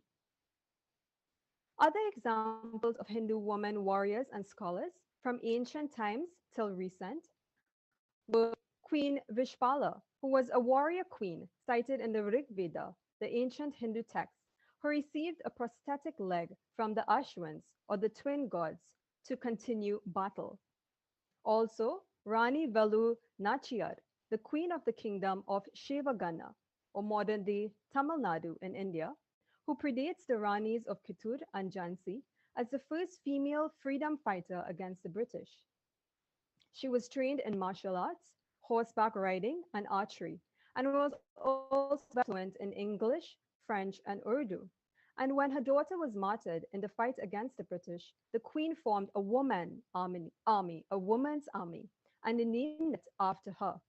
Her fearless and gallantry are remembered even today.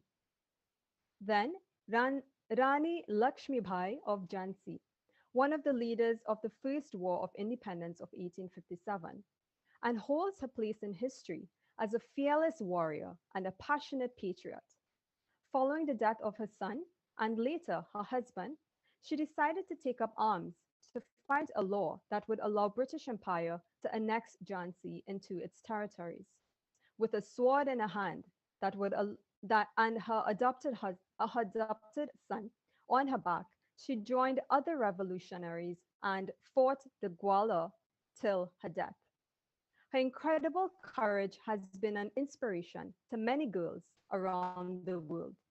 Then Rani Durgavati, the queen of Gondwana, who fought against the Mughal invasion and was a warrior of immense bravery. She ruled in her son's name following the death of her husband. When the Mughal general invaded her kingdom with this massive army, she refused to budge and arrived on the battlefield to fight for her kingdom. She fought bravely in spite of many injuries, and in honor of her bravery, her death anniversary is celebrated as Balidan Divas. And two other examples of just many are Rani Abaka, who was the ruler, queen of the Maratha Empire, with her tails